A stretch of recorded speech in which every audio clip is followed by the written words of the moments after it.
respected speaker of the day, CA Muthu Abirami, and all members of Tirupur branch. Good evening, everyone. I warm welcome to Madam for readily accepting our invitation and join this CPU program.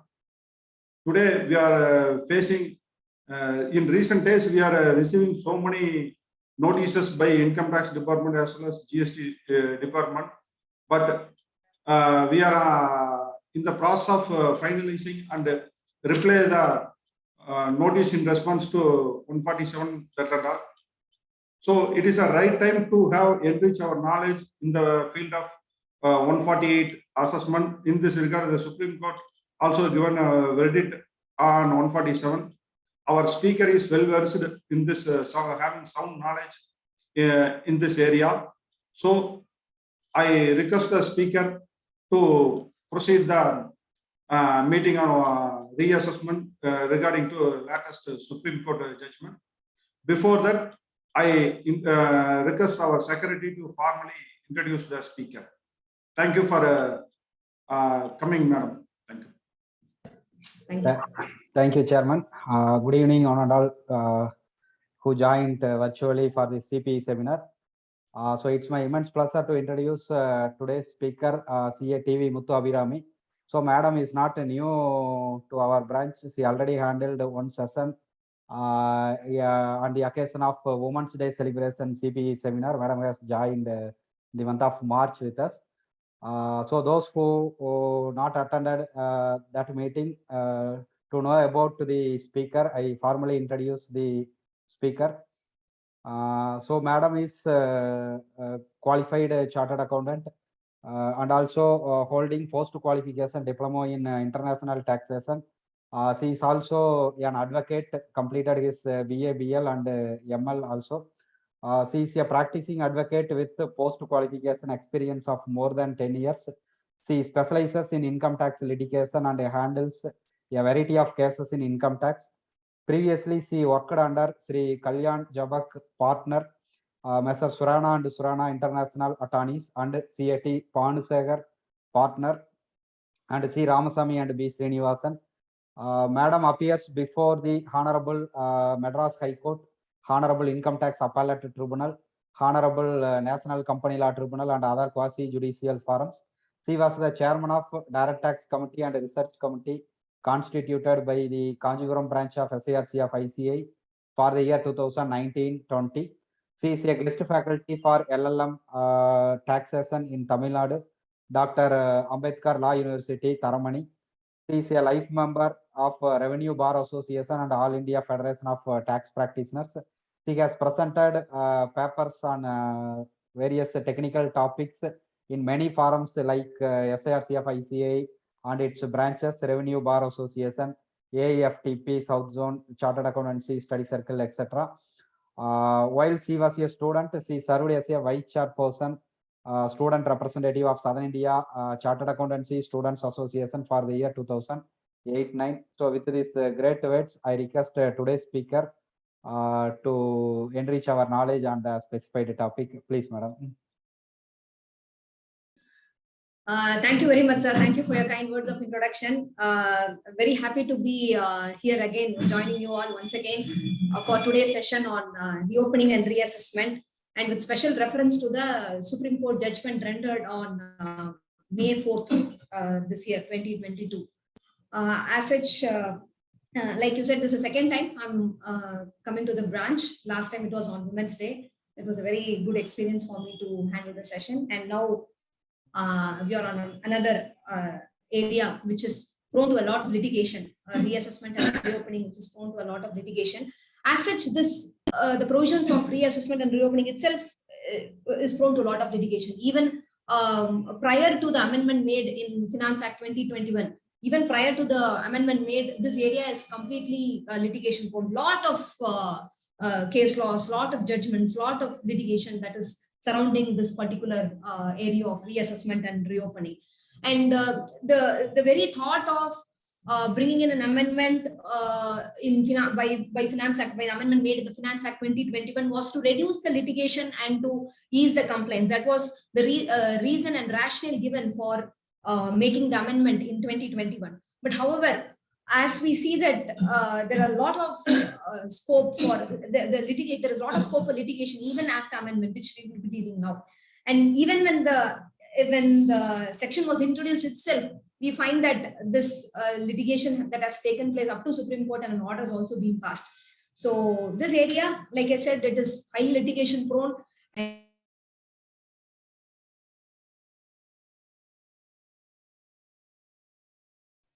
Madam, mute. Madam, you are in mute. Okay. I think I muted myself. Yeah. So this is prone to a litigation, and a lot of principles have emanated from the judicial principles, from the case laws, from the decided issues. A lot of judicial principles have emanated in this area. Now, this Finance Act 2021 has entirely revamped the law relating to reopening and reassessment, and also the assessment concerning search and seizure proceedings. And this this reopening proceedings, as it has been amended in 2021, has been further amended by Finance Act 2022. Some more amendments, whatever was missing in 2021 amendment, whatever certain features that was missing, again that was amended in the Finance Act 2022. And now the law as it stands today, the Finance Act 2022, is in a way it has tried to bring down the litigation. That is the object of bringing in the amendment, but then we'll have to see whether it really brings down the litigation or it is going to be more prone to the litigation or not, which we'll be seeing. Now, the flow of our discussion would be like this for the day. First, I will briefly touch upon the amendments relating to the reopening as it stood in Finance Act 2021, and also wherever it is amended by Finance Act 2022, those aspects also I will touch upon. So we'll have a brief introduction about the amended provisions of reopening. This would be the first step.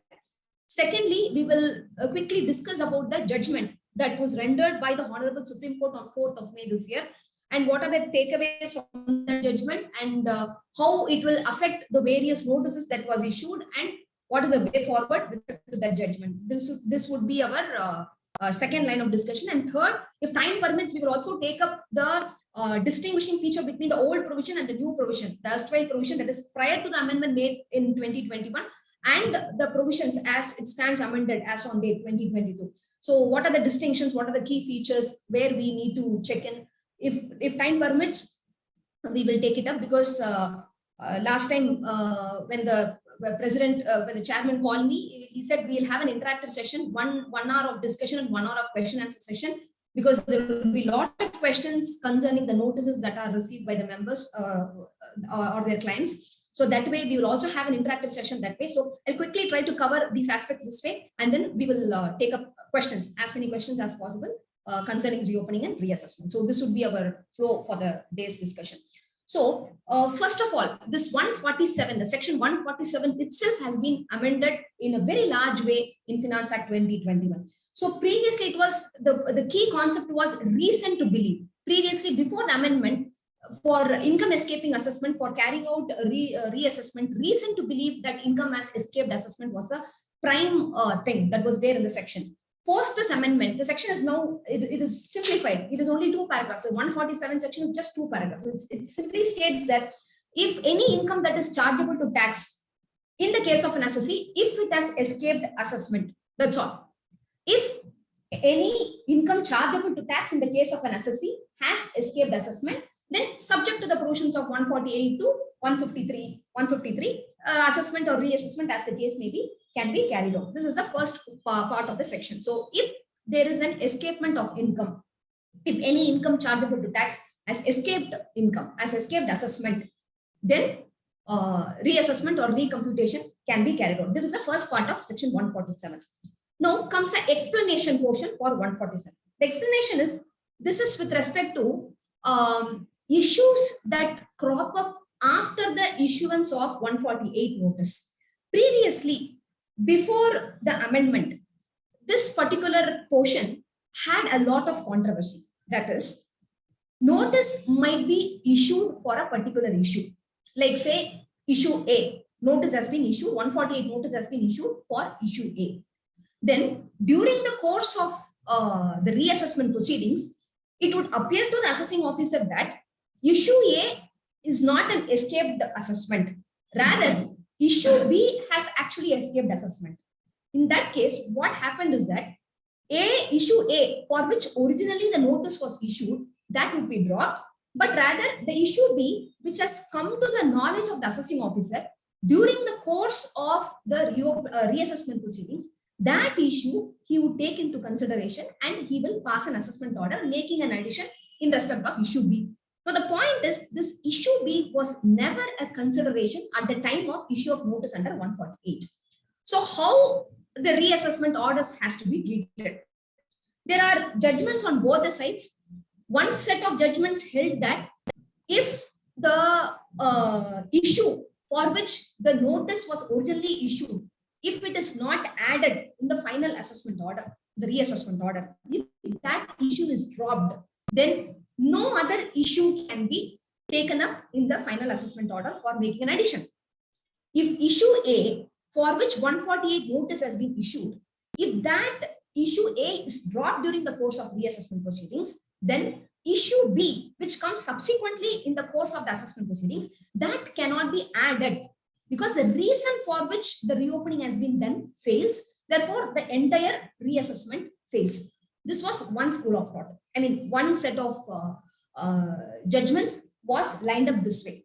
The other set was, even though the issue for which the reassessment notice was initially issued, even though that issue gets dropped during the course of reassessment proceedings, yet if any other issue that crops up during the course of reassessment proceedings and if an addition is made, still the reassessment would be perfect.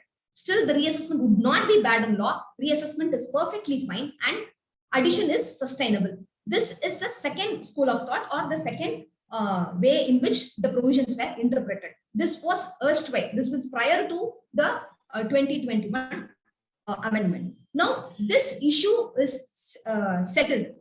After the amendment, now the provision is very clear in 147, the second portion, the explanation. It clearly states that in the course of assessment, if any new issue that crops up in respect of any issue which has escaped assessment comes to the knowledge of the AO, assessing officer, then even though 148A notice has not been issued, still that issue can be taken up and assessed in the reassessment. Now, this controversy of whether a new issue which was not there at the time of issuance of notice under 148, whether that can be added or not, that is now settled, stating that so a notice could have been, a 148A notice could have been issued pursuant to any information with the assessing officer. Subsequently, during the course of reassessment proceedings, any new issue might have come to the knowledge of the AO. For those issues also which has escaped assessment, which comes to the knowledge of the AO subsequent to the issue of notice, that is during the course of reassessment proceedings, for those issue also reassessment can be carried out, even though 148A notice has not been issued in respect of the fresh issues that cropped up during the course of reassessment proceedings. This is the explanation. Now, this takes us to the question, what is 148A notice and what is 148? Now, first we will deal with 148 notice, then we will deal with 148A notices. Now, 148. Now, this section, now it clearly states that before making any assessment, reassessment or recomputation under 147 and subject to the provisions of 148A. So, 148 is subject to 148A. That is to say, 148A is mandatory in wherever cases it is suggested as mandatory as per the section. So, 148 is made subject to 148A. So, subject to the provisions of 148A, the assessing officer shall serve a notice along with the copy of the order passed under 148AD wherever required. This wherever required has a significance, which I will explain when we deal with 148AD, because this has come to a lot of interpretative issue among the functional circle, stating that 148 notice clearly states that 148A(D) order, wherever it is required, only then it has to be done. That wherever is required is not a blanket provision. Wherever is required means that section 148A itself clearly speaks when an order has to be issued in those process. So wherever required, along with a copy of the order passed under 148A(D), to issue a 148 notice. So before issuance, in a nutshell, before issuance of a notice under 148, wherever the provisions warrant, a 148A(D) order must be issued along with the notice for 148, and then you ask the assessee to file a return of income. Then all those provisions are there, like you have to file a return of income corresponding to the relevant assessment year and in the manner put forth, like not whatever things that needs to be done when we are filing a return as per 139. Same thing would be applicable for a return filed under 148 also. So this is the first part of 148. The second part, which is very important, it says that no notice under this section, that is no notice under 148 shall be issued unless there is information with the assessing officer, unless the assessing officer has an information. What does the information says? It says that it should suggest that this information which is with the assessing officer must suggest that the income chargeable to tax as escaped assessment. And in the case of the assessee for the relevant assessment year, and this notice has to be obtained after prior approval of the specified authority. So 148 notice has to be issued after the prior approval of the specified authority, and it is with respect to certain information only, and this information must directly suggest that income chargeable to tax as escaped assessment. Now I'm just taking a comparative aspect with respect to the previous erstwhile provisions. In the previous erstwhile provisions, it stated that there should be reason to believe that income has escaped assessment. Now we saw that in the new provision as per 147, there need not be any reason to believe, but the section directly stated that if there is an income which has escaped assessment, then reassessment can be computed. But even for that, though it appears that there need not be any reason to believe, it should mandatorily be suggestive that income has escaped assessment. Still, 148 gives a caveat to that. It adds a caveat to that by stating that there should be an information with the assessing officer, and such information should suggest that the income chargeable to tax has escaped assessment. Now, this in a way we can say that it has reduced the subjective interpretation of the assessing officer. Now, it is not for the assessing officer to form an opinion. He has to believe that it has escaped assessment or not. That is now not necessary. Now, if you have an information and that information could suggest that income has escaped assessment, that would be sufficient. And now, by stating this, it doesn't mean that this is not subjective again, because now the portal is going to say what are the areas for which you can, for which it is a risk management, which I'll be dealing now, for which there are risk management strategies involved, and where there is a flagging of information, and accordingly reopening notice has to be issued in those cases. Now it has more or less become standardized. In these cases, A, B, C, D, E, you have to mandatorily issue a notice under 148, because this information suggests that income has escaped assessment. So in a sense, the subjective aspect of an assessing officer in forming an opinion has definitely come down, but still all the information that is available in the portal need not automatically lead to a reopening of notice. That interpretation again can be taken. We can always say that yes, there is an information in the portal, but that does not suggest that income has escaped assessment. So it is not like immediately you find an information in the portal, automatically you have to issue a notice under 148. It is not 148A and then subsequently 148. That is not the idea. The idea is you have to find out whether it suggests escapement or not. That is more important as far as the new provisions of 148 is concerned, because this is now going to be directly linked with 148A.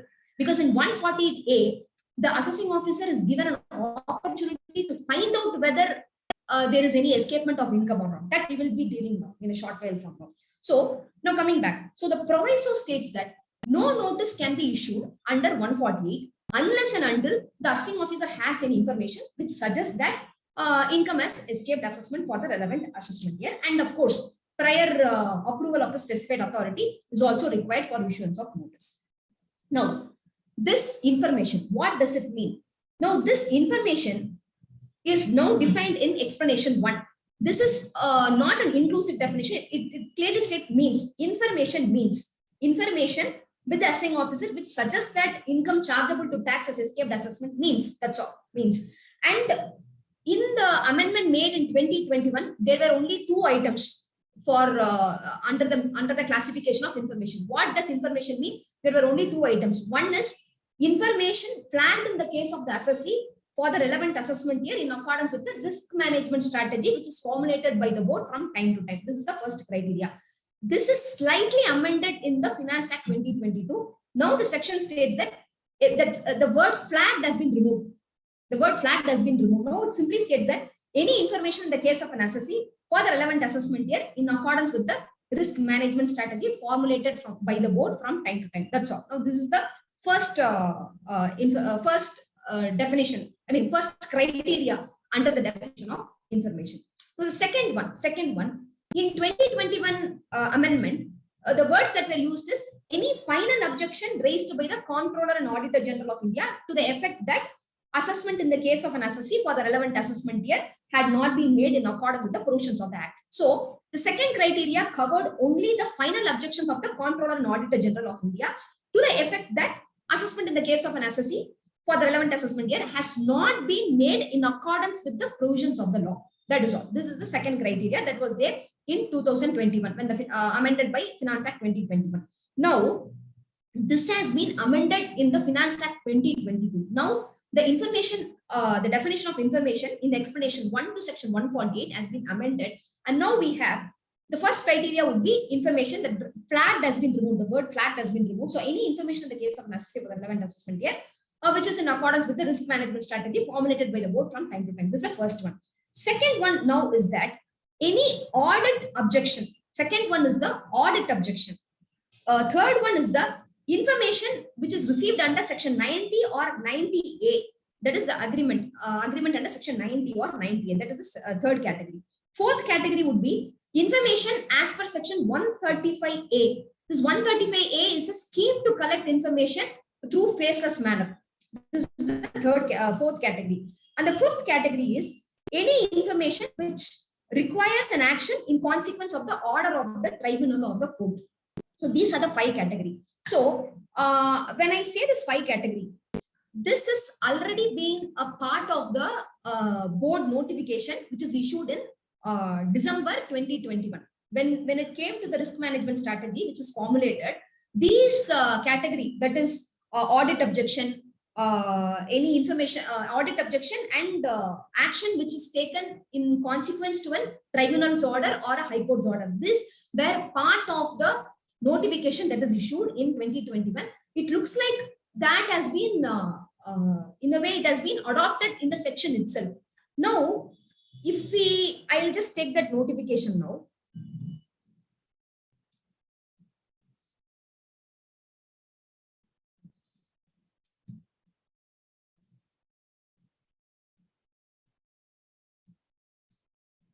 So I'll just screen share that notification.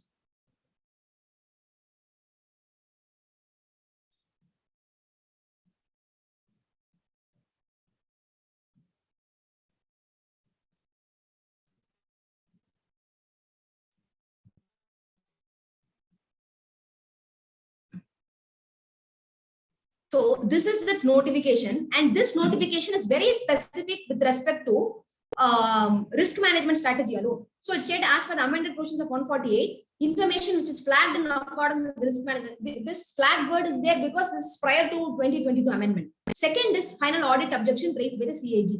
Now for the effective implementation of risk management strategy, so these are the items which require to be uploaded in the inside portal. That is information from any government agency, law enforcement agency, information arising out of internal audit objections which require action under 148, information received from any income tax authority, including the assessing officer himself or herself, information arising out of search or survey action, information arising out of FT and TR references, Information arising out of any order of court, appellate order, order of NCLT, order under 263, 264, having impact on income in the assessee's case or in the case of any other assessee.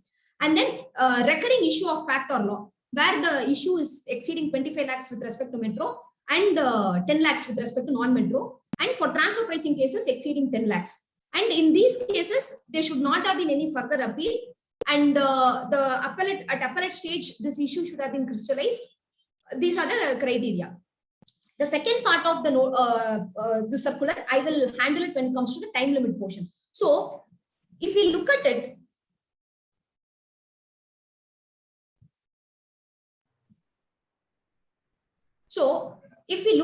these are the criteria that was there for the risk management strategy. These are the criteria that was there. Now, if we take it, this category is now being codified in the law itself. Like audit objection, like any information received pursuant to agreement under 90 or 90A, information as per 135A, that is scheme for faceless collection, or any information which required in action in consequence to the order of the tribunal or the High Court. Now, because this has been codified, it is possible that the risk management strategy which is formulated by the board, it stands as a separate category now. Now, it is possible that in the Insight portal, any number of items could be added now. Apart from the 4 items which we saw here now, apart from the 4 items like audit objection and 90 or 90A agreements and 135A faceless collection of agreements and any information in consequence to the order of the ITAT and the court. Apart from this, we still have this information as per the risk management category, risk management strategy. So it is possible that the board will add n number of items under this first clause, risk management strategy, to state that this is an information which suggests that income has escaped assessment. So this is something that I wanted to highlight. Second is, it is no longer a CAG's report, Control and Auditor General's report. It is now any audit objection. It could be an internal audit, it could be a CAG audit, it could be any audit objection that will now form part of the information as per the amendment made to section amendment made in the Finance Act 2022. This is the another key important amendment made in 2022. Now, the next important criteria with respect to section 148 is that this 148, this section very clearly speaks about when this section, this explanation 2. This explanation 2 is very specific to search and seizure cases and survey cases. So, for search and seizure cases and survey cases, the first criteria is where search is initiated. That is, this is typically the 153A person in the erstwhile regime, 153A person, the searched party. This is the first. Second is the survey, where survey has been conducted other than TDS survey. In 2021 amendment, we had even the expenditure survey covered. Now that has been removed. Now this survey means any survey under 130, because previously in when the amendment in Finance Act 2021 was made, the section read as survey conducted under 133A other than TDS, that is TDS survey 2A, subsection 2A and subsection 5. Subsection 5 is expenditure survey. So survey conducted under 133A other than TDS survey and other than expenditure survey on or after 1st of April 2021. Now, in the amendment made in Finance Act 2022, this expenditure survey has been removed. Now, that means any survey which is conducted other than TDS survey. This is the second one. Third is the erstwhile 153C person. We used to have the when search assessment was still there, we had 153A person and 153C person in respect of any other person, where books of accounts, money, bullion, jewelry has been seized. So this is the third criteria.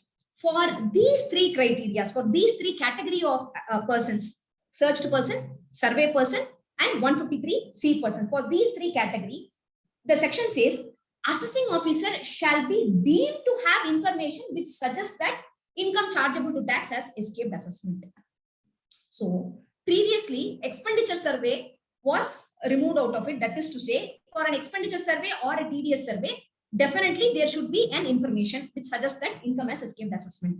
Now, after amendment made by the Finance Act 2022, now if an expenditure survey is made, even for that, there need not be any information which suggests that income has escaped assessment. Now, any survey that is being made, You don't have to have a specific information which suggests that income has escaped as assessment.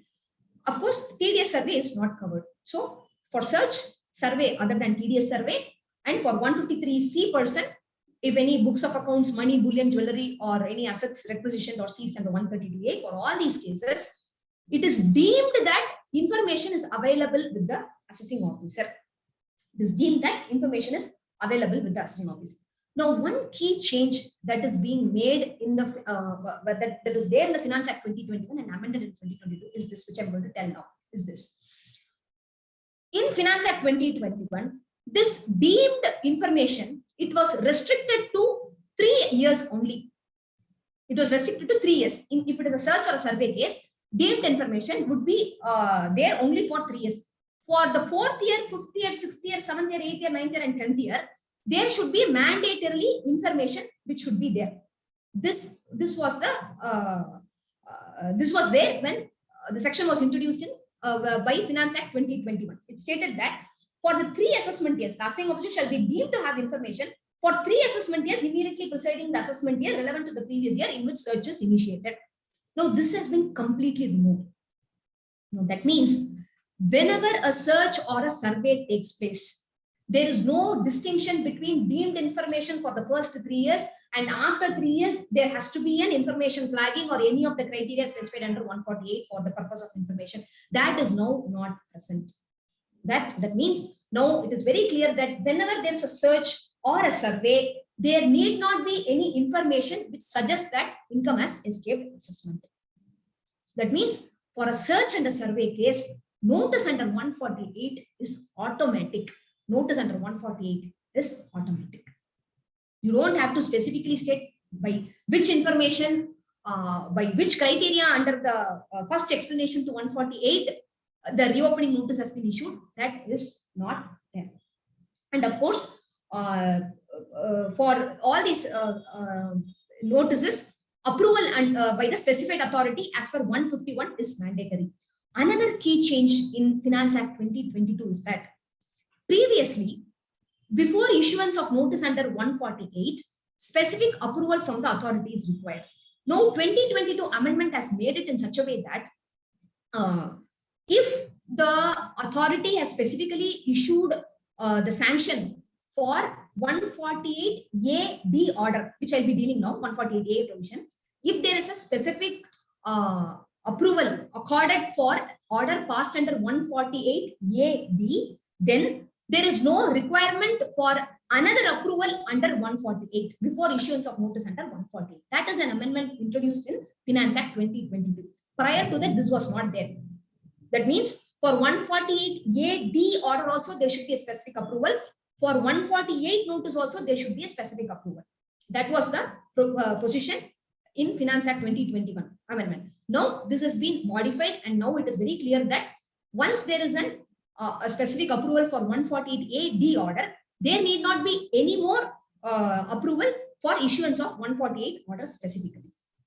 But please note that in case of search proceedings and survey, when 148 notice is being issued, there should be a specific approval from the specified authority. That is very important because for these cases, there will not be any 148A-D order. I will come to that.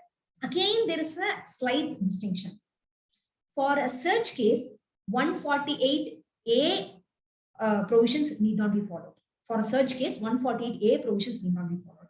Whereas for survey, 148A provisions has to be followed. That is the only distinction is that for a survey case, there need not be a specific information as appearing in 148 explanation 1. There need not be a specific information. But procedure for 148A is mandatory. Even for a survey case, 148A notice is mandatory.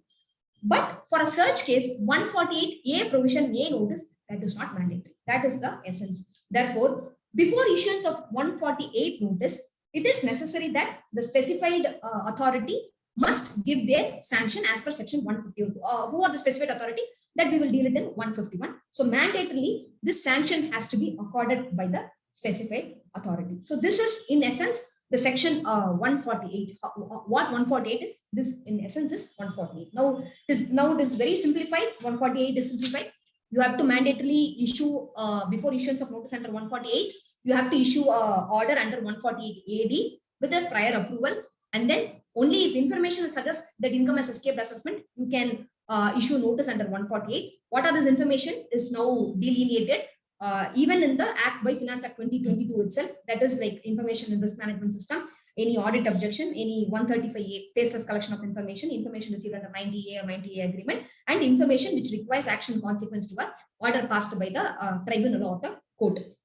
And for such cases, there need not be any 148A proceedings are not required. And for a search and survey case, there need not be any specific information. Information is deemed to suggest. Once a search or survey is there, then information shall be deemed to be there that income chargeable tax as escaped assessment. That income assessing officer shall be deemed to have information which suggests that income chargeable to tax has escaped assessment in the case of search and survey.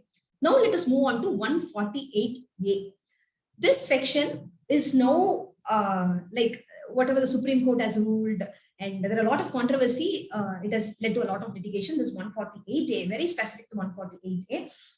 And this section is an codified version of the erstwhile Supreme Court judgment of GKN Drive Shafts, the GKN Drive Shafts judgment. So as per this judgment, it is a judge-made law. As per Article 141 of the Constitution, it is binding on all the authorities in the country. So as per this judgment, the law relating to reopening is very clear. You receive a 148 notice, you file a return of income, and then you seek the reasons for reopening. You ask the assessing officer what are the reasons for reopening. Thereafter, he gives you the reasons for reopening. Then after seeing the reasons for reopening, you object to the reasons for reopening. You object to the reopening based on the reasons. You give a detailed objections. And for those objections, the assessing officer has to mandatorily pass a speaking order, a detailed order, speaking order, which would dispose the objections first. And after this is disposed, then only you pass the final reassessment order under 147. This is the steps that are given by the Honorable Supreme Court in GKN Drive Shafts. Now this is codified in 148A. Now this section goes this way: 148 capital A and small a subsection A states that you have a conduct inquiry if required. That's the first step. Conduct inquiry if required with the prior approval of the specified authority with respect to the information which suggests that income chargeable to tax has escaped assessment. So assessing officer, he has to mandatorily follow. The section reads that assessing officer shall, before issuing of notice under 148, he has to do the following steps. Step A, Step B, Step C, and Step D. These are the 4 steps. This is mandatorily the assessing officer has to follow. The first step is to conduct inquiry. But this conducting of inquiry, whether this is mandatory or not. The question is, conducting of inquiry is not mandatory. It says that conduct any inquiry if required. If the assessing officer feels that an inquiry has to be there, then he has to mandatorily conduct the inquiry. If he feels that inquiry has to be there, then he has to conduct the inquiry. But of course, subject to the prior approval of the specific authority. On what? On the information which suggests that income has escaped assessment. This is the first step. Second step is, this is the most important crucial aspect where the principles of natural justice is being embedded, an opportunity of being heard to the assessee being embedded. This is the second most crucial step. Step B, provide an opportunity of being heard to the assessee with the prior approval of the specified authority. That is very important. And this prior approval of the specified authority, this was there in the Finance Act 2021. Now, this term has been removed. So, for giving opportunity of being heard, there need not be any specific approval from the specified authority. This is as per the amended portions by Finance Act 2022. You need not have any prior approval of the specified authority when you are giving an opportunity of being heard. What you should do that in clause B, in a nutshell, it says that you have to issue a show cause notice, and the time period for issuance of show cause notice would be 7 to 30 days. Minimum 7 days must be mandatorily granted, and the maximum 30 days. You have to give a time to the assessee to give his objections, the show cause notice, as to why a notice under 148 cannot be issued in this case, because these are the following information in his possession. And the assessing officer should also mandatorily provide the information and the results of the inquiry as per clause A, if any conducted. If the assessing officer has conducted any inquiry, the results of the inquiry must also be given, and the assessing officer must also specify what is the information which suggests that income has escaped assessment and why he proposes to issue a notice under 148. And the assessee has to show cause why 148 notice should not be given. The assessee's response should be in such a way that why 148 notice cannot be given in this particular case. This is the second aspect. And most importantly, the time period for giving of notice is the time limit for giving of notice by the assessing officer is minimum 7 days, maximum 30 days. But the section also specifies that where the assessee seeks some time to provide response for this notice, it can be accordingly extended and modified. This can be accordingly extended and modified by the assessing officer. But the catch here is that once the assessee seeks for an extension of time limit extension for giving a response, it automatically extends the time limit for 148 notice, which I'll deal when I come to 149, which I'll deal with that. So the best way is to respond to the notice without seeking any time immediately within 7 to 30 days, but whatever time is being given to respond immediately, that is most important. Otherwise, the time limit automatically get extended for the issuance of notice under 148. So that is the second step. And third step is after considering the reply filed by the assessee. The section is very clear. Consider the reply of the assessee furnished, if any, in response to show cause notice issued under clause B. So the assessing officer has to mandatorily consider the reply. He should not pass any one-line orders. He has to consider all the objections. He has to consider all the materials, all the evidences given by the assessee, and then only he has to pass an order. So the fourth step, step D, is decide. The assessing officer has to decide on the basis of the material available on record. So whatever material he has, and including the reply of the assessee. The assessee would have given a objection to the show cause notice. That must also be considered, and then he has to decide whether it is a fit case for issuance of notice under 148 or not. And then he has to pass an order with the prior approval of the specific authority. The time for passing the order is 1 month from the end of the day in which the reply was received. You have 1 month's time from the reply, from the date of the reply. If no reply is received from the assessee, then from the date given by the assessing officer for the reply, from that date, within 1 month, he has to pass an order stating that why it is a fit case. And while passing the order, definitely he has to take a sanction from the specified authority. This is a must. That is the reason when the assessing officer is taking an approval under 148D, that is why in 148, it is suggested that there need not be a specific approval when the notice is issued under 148. Once an approval is sought for passing an order under 148D, there need not be a specific approval for 148. These are the 4 steps. Conduct inquiry if required, then issue a show cause notice, time period, 7 to 30 days. Assessee can seek extension of time, but that is, we have to be very careful because that time automatically extends the time limit for issuance of notice. Second step. Third step is to consider the reply filed by the assessee in response to show cause notice. And fourth step is, after looking at all the material, relevant material, including the information, including the inquiry, including the reply, after looking after all the information, all the reply and responses and documents and evidence, the assessing officer has to pass a speaking order. He has to pass a speaking order. Now again, like I said, this section will not be applicable for such cases, 153A person and 153C person. Please note that survey is not covered as an exception. That means for survey also 148A provision is mandatory. For such 148A provision need not be followed. For survey, 148A provision is mandatory.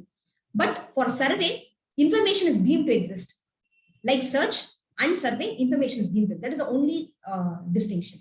And the Finance Act 2022 has made an amendment with respect to 148B. It has introduced a section 148B where it states that for a search case and survey case, before passing the assessment order, approval should be sought from the additional commissioner, additional director, joint commissioner, joint director, and the assessment order should be passed by an officer not below the rank of joint commissioner. That is, a joint commissioner and above only can pass an order. This is another section that is introduced in Finance Act 2022. This is on par with the erstwhile provision of 153D. In 153D, whenever there is a search case or a survey, whenever there is a search case, not for a survey, whenever there is a search case, before passing an assessment order, 153D approval has to be mandatorily sought. It's a parallel, it's a similar to that provision for reopening also for search and survey cases. Approval has to be sought, and an officer not below the rank of the Joint Commissioner has to pass an order. This is very important. Now, 149, the time limit, and the most important section, and most important in respect to the amendment made in Finance Act 2022. I also deal with the amendment made in the Finance Act 2022. Before going to 149, before going to the time limit, I told that exclusion for this 148A, I am just going back to 148A again. For exclusion for 148A, only search cases would not be covered. That is, 148A, for 148A, search cases will not be covered. 148A provisions need not be followed for search cases. Now, in the amendment made in Finance Act 2022, Finance Act 2022, there are certain other categories are also included for not following 148A provisions. What are the categories? AO should have information as per section 135A. That is a scheme pertaining to income chargeable. That is the faceless scheme, stating that income chargeable to tax escaping assessment for any assessee, for any assessment year in case of any assessee. See, we already saw in section 148. In 148, we saw that one of the information which suggests that income has escaped assessment is the information collected under section 135A, the faceless scheme. It is very strange that this section is again introduced in the Finance Act 2022 in 148A as an exclusion. They stated that for such case, 148A provision need not be followed. Then they included another criteria. They stated that if the information is as per 135A, the faceless information collection mechanism, that scheme, then again 148A process need not be followed. Now, apparently, there is a conflict between these two provisions. Now, 148A states that for an information collected as per 135A, as per section 135A, you need not follow the process of 148A. But for 148, by issuance of notice under 148, this information is mandatory. Information, one of the criteria for information is the information collected under 135A. Now, apparently, it looks like there is a conflict. But in essence, there is no such conflict, because for 148, it states that you have to have some information. That information can be from any of these sources, like 135A collection or any audit objection, etc., etc., etc. It can be from any of the sources. But it has just excluded the information collected under 135A from the purview of issuance of 148A notice, that following of all these natural justice and everything. You give a show cause notice to them, you receive a reply, you consider that reply and then pass an order. So it is very, in a way, it is quite dangerous. If the assessing officer comes to the conclusion that the information is received is as per 135A, then he need not follow the provisions of 148A. That means automatically, straight away, just like a search case, he can issue a 148 notice. What is the danger involved? It is possible that any information which the assessing officer collects, he can just say that it is collected by way of a 135A mechanism. The very object of 148A is defeated in such a case, because assessing officer need not follow any of these provisions. He can simply state that this information is collected as a result of the provisions, as a result of information collected under section 135A through the scheme notified for faceless collection of information. I received the information only through that. Therefore, I need not follow the provisions of 148A. I need not give any show cause notice. I need not receive any reply. It is possible that such an interpretation can be taken by the assessing officer. If that is done, then the entire revamping of provision does not have any meaning. The provisions of 148A has been introduced in the section only to reduce litigation, because there are n number of cases where GK and drive shafts was not followed. The reasons was not given to the assessee despite the assessee seeking the reasons. The objections of the assessee was not disposed by speaking order. The natural justice provisions was not followed. Sometimes in cases, speaking order and final assessment order was passed together. To avoid all these things, to avoid the litigation, to avoid the hardship that is inuring to the assessee, only for that reason 148A has been followed. Rightly, in some sense, they have excluded the provisions for search. For search cases, they are very clear that because the search has taken this, because you have a separate section 132. 132 is not amended. Only 153A, B, and C has gone. 132 is still there. So before conducting a search, there has to be reasonability. There are a lot of checks and balances for conducting search. Therefore, they stated that, okay, we have followed all those checks and balances. Therefore, we need not go through the process of 148A. We will straight away issue a notice of 148 and we will start the reassessment proceeding. That is understandable. But why is it that an information collected under 135A is given under exclusion for 148A? That would defeat the object of the amendment in the very first place. So it is essential that the assessee has to seek the reasons from where he has received this notice, where the assessing officer has received the information. So even if it is from the portal, now it has to be explained that this is the salutary principle, this 148A salutary principle of natural justice being enshrined in the act itself by way of a direct provision.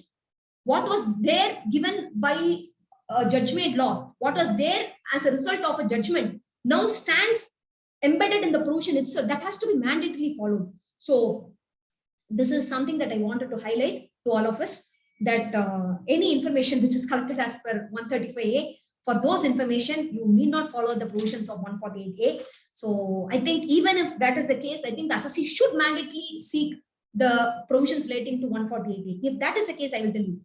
Suppose an assessee receives 148 notice directly, and if the assessee is of the view, if the assessee, if he reaches out to the assessing officer and he comes to know that the notice under 148 is issued as per 135A provisions, that is information collected in faceless mode. If that is the case, the assessee, even though 148, suppose the assessing officer takes that I need not follow 148A, even in those cases, the assessee has a remedy. How I will say, even in those cases, the assessee can follow the provisions of GK and drive shafts, because GK and drive shafts still holds good.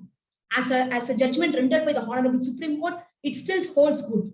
It, as per Article 141 of the Constitution, it is the law of the land. It is the law of the land. So in cases, if in a case where the assessee is going to receive a notice directly, 148 notice, and if he feels that it is not a search case, but he feels that the notice is as a result of information collected under 135A, then still again what he has to follow is file the return of income, seek the reasons, and then give the objections to the notice, and then ask the assessing officer to pass the speaking order, and then only ask the assessing officer to pass the final order. This step, let all assessees follow this step so that it will be easier for them. Even though the section does not give that right, assessee can still take that right as it flows from the judgment of the Honorable Supreme Court in GK and Right. So this is a very, very important amendment that is made in the Finance Act 2022.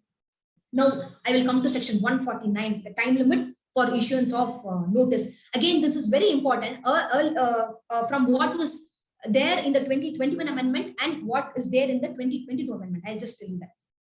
Now, this is fairly, we all know that limitation is very clear, 3 years and 10 years.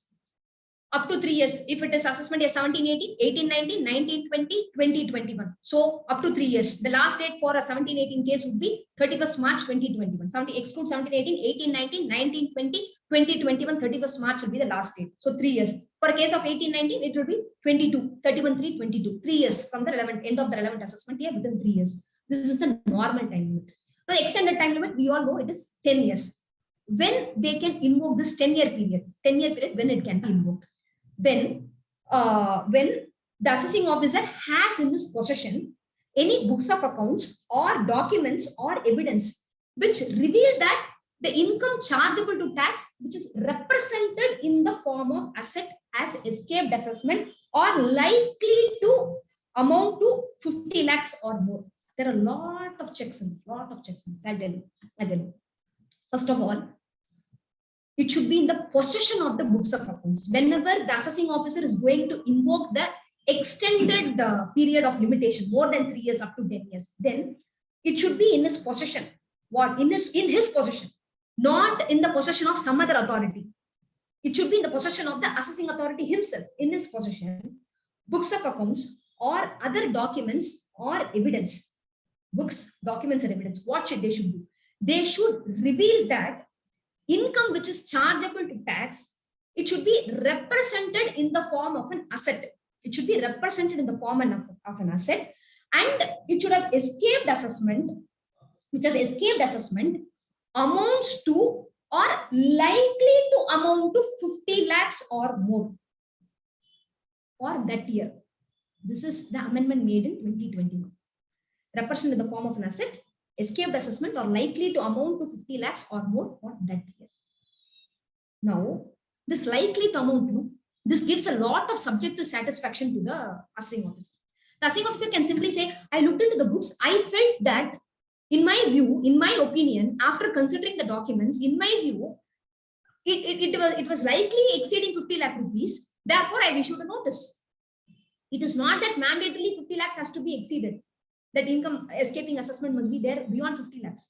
If it is likely, that means again it gives a subjective satisfaction to the assessing officer. If he feels that, of course, if it is a subjective satisfaction also, it is still bound by rules in the sense he still has to record what has led him to believe that it is likely to exceed 50 lakh rupees.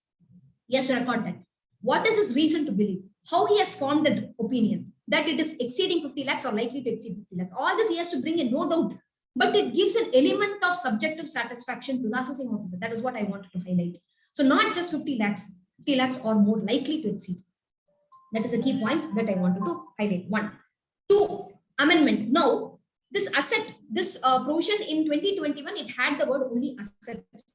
Now, after this amendment made in 2022, now this asset is again added. 2 more criteria has been added for escapement beyond 3 years. 1 is the income represented in the form of the asset. Second is expenditure in respect of a transaction or in relation to an event or occasion. Expenditure in respect of a transaction or in relation to an event or occasion. This is the second criteria. Third criteria, entry or entries in the books of accounts. Entry or entries in the books of accounts. These are 3 criteria. What was initially there only as an asset has now been included even for expenditure and entries in the books of accounts. This is typically to cover the search cases. Because in such cases, there could be possibility that not just unexplained investment, but also 69C, unexplained expenditure would also be there. Maybe it is not even represented by way of an asset. For 69C addition in a search case, it need not be represented by way of an asset. It is sufficient that the assessing officer state that the expenditure is unexplained. The expenditure made by the assessee does not have any source. It is unexplained. If that is there, then to invoke this extended period, it is essential that this is there. That is why this amendment has been made. Of course, it is not there in the memorandum. It is not explained in so many words, but it is understandable that it is primarily to cover the search cases. So even if an expenditure has been made, similarly, expenditure in relation to an event or an occasion. Again, I'm trying to connect it with the survey cases where expenditure survey, where there is a huge marriage that is happening, huge function that is happening, where it is possible that the expenditure, the source of which could not be explained. It is possible in such a case, again, this extended period of limitation can be invoked. So it is now not restricted only to asset. The third criteria, entry in the books of accounts. So it may not be as a, it need not be in the form of a asset. It need not be an expenditure. Simply you find an entry in the books of account. You simply write that I owe 50 lakh rupees to somebody, or somebody has to give me 50 lakh rupees. It can be treated either way. It is exceeding 50 lakhs. Therefore, of course, subject to other parameters that it is mean income, it should have been escaped assessment. All those things are there. But just by finding an entry in the books of account, if there is an opinion in the assessing officer's view that it is income as escaped assessment is likely to cross 50 lakh rupees, then the extended period of limitation from between 3 to 10 years can be invoked. That is very important. So this amendment has been brought in by way of an amendment made in 2022. So asset, expenditure and entry in the books of account. And now the definition of asset that is not amended, definition of asset is an inclusive definition. What is an asset? Asset shall include immovable property being land or building or both, shares and securities, loans and advances, deposits in the bank account. Everything is covered under asset. Loans, advances, deposits, shares, securities, land and building or both immovable property. It's an inclusive definition. Therefore, any item which in commercial parlance can be brought under the definition of an asset, that can be brought within this definition. It is only an inclusive definition, not an exhaustive definition. Therefore, anything can be brought. Now, this is the fundamental time limit, 149, 1A and B. Now, the proviso, it is going to throw some interesting issues. The provisos are going to throw some interesting issues, especially in the light of the Supreme Court judgment rendered on 4th May, which I will be dealing in some time from now. So the first thing is that, the first proviso, very important, the first proviso. There are 2 sets of interpretations going on for the first proviso. Let me explain the first proviso first. The first proviso states that, note, the first proviso I can say, it is a result of an apprehension of an assessee where, what if the old cases could also be reopened after the new provisions are come into effect? Say, take a case where 1011, because of the 10-year criteria on 2021, is it possible that 10-11 assessment year could be reopened because the amendment has been made for reopening up to 10 years? For removing this fear, this is a sunset clause which is being introduced. It's a transitional provision. It's a transitional provision, the first proviso. It says that no notice under 148 shall be issued in respect of a relevant assessment year beginning on or before 1st April 2021 if such notice could not have been issued at that time on account of beyond the time limit specified under the provisions of 149B as it stood on 31st March 2021. This is to say, of course, two interpretations. I'll come to the first interpretation first. This says that you cannot issue a notice of reopening under 148 for a particular assessment year if that particular assessment year cannot be reopened by way of that time limit that stood as on 31/3 as per section 149. That is, as on 31/3/29, as on 31/3/2021, as far as 149 section is concerned, the maximum time period is only 6 years. That is, as on 31/3/2021, what are the years you could reopen? Only for those years you can reopen even after the new provision has come into effect. This is to remove the fears where what if 10-11 could be reopened? What if 11-12 could be reopened? For removing this fear, this transition provision has been brought up. So this section simply states that as on 31/3/2021, if for a particular assessment year you cannot issue a reopening notice because it is time barred as per 149, then for that particular assessment year, you cannot issue a reopening notice as per the new provisions also.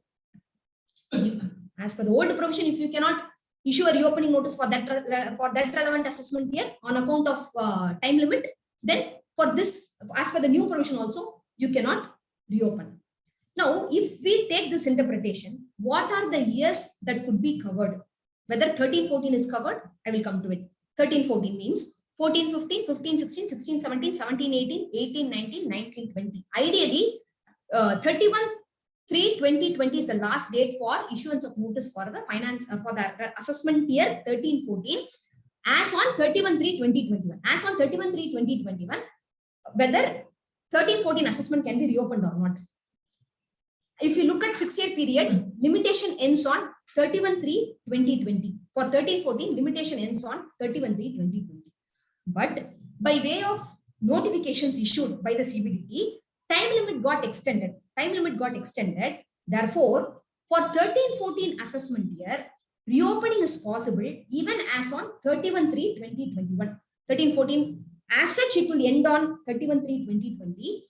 Because of the extension notifications issued by the CBDT, for 13-14 assessment year, notice can be issued, reopening notice as per the old provisions, not even the amended provisions, as per the old provisions. For 13-14, you can issue a notice till 31st of March 2021. That year, whether reopening notice can be issued as per the new section, yes, this is one interpretation.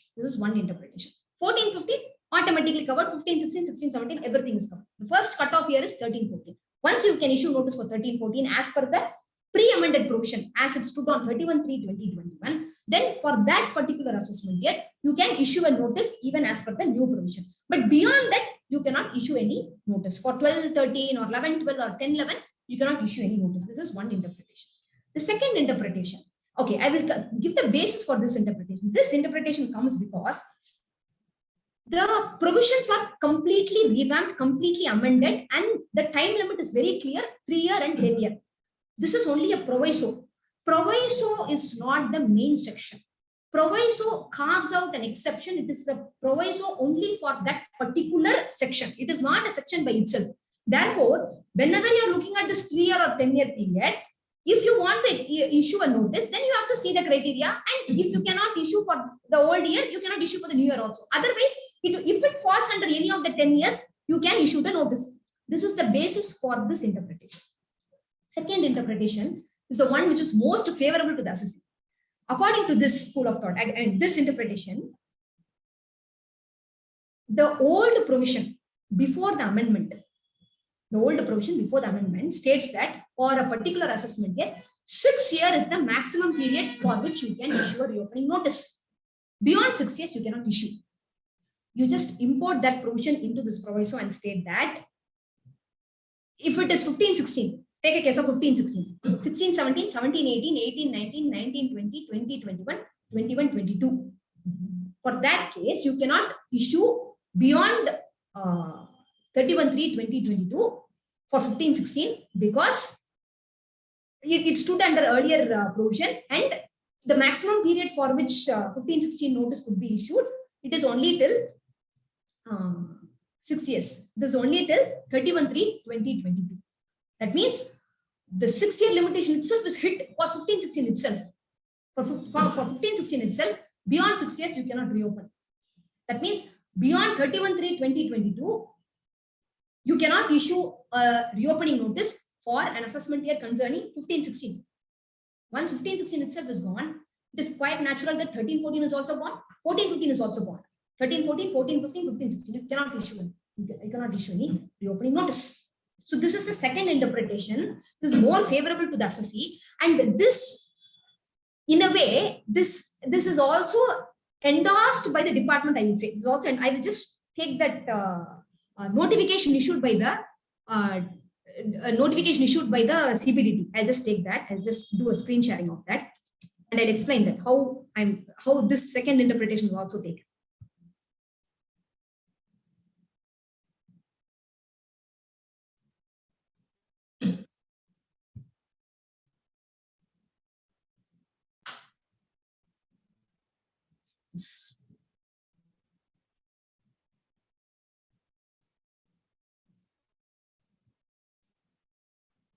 Yes, this is this one I've already shared it with respect to the information RMS risk management system.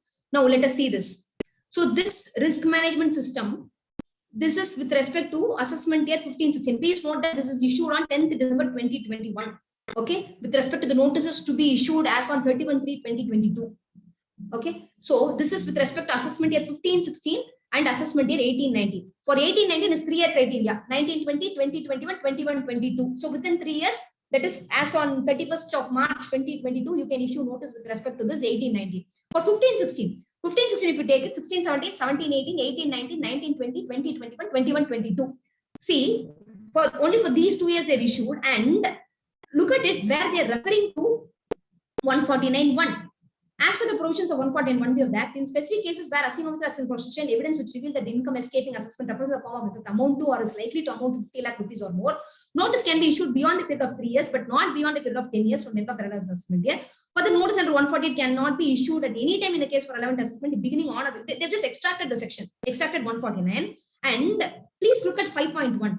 In view of the above, it is directed that the information pertaining to assessment year 15-16, which requires action under 148 of the Act, shall be identified and uploaded on the VRU functionality on Inside portal only as per the provisions of 149(1)(b) of the Act. So this is the reason why I said that this interpretation, which is more favorable to the assessee, wherein for a particular assessment year before 2021, before assessment year 21-22, any assessment year if you have to take up, then the criteria as per the old provisions, only for 6 years maximum you can reopen. That is what it has been contemplated as this interpretation. Of course, this is going to be a lot of litigation on which year, whether for particular year, whether it can be reopened or not. It is going to throw a lot of litigation, definitely. So this is the second important aspect with respect to the time limit. The first proviso, whether notice for old assessment year, when it can be issued, when it cannot be issued. That is very, very important. And of course, you can no longer, this is of course, if the search or survey takes place after 1/4/2021, this is not applicable. This is only for cases prior to that. So that is also another important aspect. And next important proviso with respect to section 149 is that stay of the proceedings. Stay of, if the two things, this proviso, for extension of limitation under 149. So normally it is 3 years and 10 years. Okay, agreed. But whenever the assessee seeks some extension of time as per 148A notice, we saw that for 148A subsection B notice, the assessee can seek some more time for giving reply. If such time is being sought by the assessee, then that time period is excluded in calculating the period of limitation under 149, number one. Number two, if there are any stay of the proceedings of 148A, if the 148A proceedings are stayed by way of the order by Honorable High Court or Supreme Court as the case may be, then that period of stay would also automatically be extended. That period would be included for the purpose of limitation. That period will not be taken into account for limitation. So this is another important provision when it comes to 149. So this is the most important provision with respect to 149. And 150, section 150, there is no such amendment made even in the Finance Act 2021 and 2122. But I would like to touch upon that because we saw that what are the information that is flagged. One of the criteria is any information which required action in consequence to the order of the ITAT or the court. This 150 subsection 1 and 2 is precisely that. 151 is that 151, I can say it is an exception to 149. Normally 149 gives a time limit. This is the time limit. 151 is an exception to that. That means if there is an order or finding of the court with respect to a reopening for a particular assessment year, then 149 would not be applicable. Time limit under 149 would not be applicable. But 150 subsection 2, it is an exception to 150 subsection 1. 150 subsection 2 states that the order or the assessment order, which is the subject matter of an appeal, based on which the direction or finding is given by the court or the tribunal, any finding is being given. In those cases, we have to see whether for the relevant assessment year, for which there is a direction for reopening, for that particular assessment year, on the date of passing of the assessment order, which is a subject matter of appeal, on the date of passing the assessment order, whether reassessment can be done or not. Let us take an example. The assessment, suppose the assessment order is passed for the assessment year, say 15-16, on say 2018, 31st March 2018, for 15-16 assessment year, a reassessment order is being passed. This matter is, suppose this assessment order for 15-16, it travels to the appeal, it travels in appeal, and suppose ITAT passes and gives a finding or a direction that assessment year 14-15 has to be reopened. Suppose there is such a direction. And this order, suppose it comes only in 2025 or 26, assuming you take all the scores for litigation, and suppose only in 22 you get an order. Now, 22 you get an order, we say that it is possible that you can reopen for 14-15. The assessment year is 15-16, which is subject matter of the appeal, and the court gives a direction for 14-15 you can reopen. Okay, this is the direction of the court for 14-15. And that means it cannot be very, you cannot issue this notice without any time limit. The time limit now it is prescribed is that as per 150 subsection 2, on 31st of March 2018, when the assessment order is being passed, this is the assessment order which is being in appeal on 31st of March 2018. On this particular date, whether reopening for 14-15 is possible or not, whether an assessment order for 14-15 can be passed or not. If it can be passed, then as per the finding or direction, for 14-15 assessment year, you can reopen. Otherwise, you cannot do. This section does not have any change as per Finance Act 2021 and 22. So I'm saying it just says as it is. The linkage is that now previously, as per 150 subsection 1, there should be an express direction, only then reopening is possible. Now, this has been now modified by way of this amendment made in 2022 by stating that information which any information which requires an action in consequence to an order of a tribunal. Moment there is a tribunal order, if the assessing officer feels that for any other case also, for any other assessment year also you can reopen, automatically you can reopen. You no longer need a specific direction or finding from the court. 151 is no longer expressly needed for making a reopening of any other assessment year. That is why I wanted to link. And 151, this is specified authority. It is principal commissioner, principal director, or commissioner or director for 3 years or less than 3 years. And principal chief commissioner, principal director general, principal chief commissioner, principal director general, chief commissioner or director general, if more than 3 years, but up to 10 years. These are the specific authorities who can pass an order. Now 151A, now faceless assessment. Now this is very clear. 151 now states that for issuance of notice under 148, for issuance of 148A notice, and passing 147. All three has to be done only through faceless mode, and you also have a notification in this regard. But interestingly, in this notification, only 147 assessment order and 148 notice has been covered. 148A order is not being covered. Therefore, if we find whatever notices that we are receiving now, reopening notices that we are receiving now, that is after this April or post 31st of March or 148A, these would be issued by the jurisdiction assessing officer. But essentially, this can be assailed, this can be questioned, because 151A clearly states all the three: 147 order, 148 notice, and 148A notice. All the three has to be mandatorily issued only through the faceless mode and not through the normal mode. But whatever notices which we are receiving in recent period, even 148A notice, it is being issued by the jurisdiction assessing officer and not the faceless mode. So that is a point to be noted, and that is a point to be assailed in at various levels. This is so in essence, I've covered the amendment and I've covered the various provisions. Now let us go to the Supreme Court judgment and its impact. This is very important. Now, this Supreme Court judgment, there has been widespread debates and discussions among various professional forums, in various seminars that has been conducted recently, and various articles have been written as if this judgment is completely against the assessee, as if the assessee has lost the case, as if it is the department which has won. In one sense, yes, the department is won, but I would say that it is not completely against the assessee, because I will give you the reason for this. You take the Allahabad High Court judgment, you take the Bombay High Court, Delhi High Court, Madras High Court. Okay, it is all by way of writ petitions. In all these cases, not in all these cases, I would say in Madras as well as in Delhi, in both the judgments is very clear.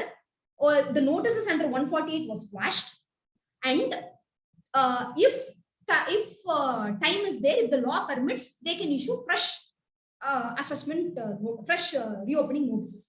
This was held by the honorable high courts. In some courts, simply they have quashed the notice and that's all. No further statement that if time permits, if liberty is given to the department, if time permits, if time limit is there, in accordance with the law, you can reopen the notice. This word was not there in some judgments. But whether these words were there or not, it does not make any difference.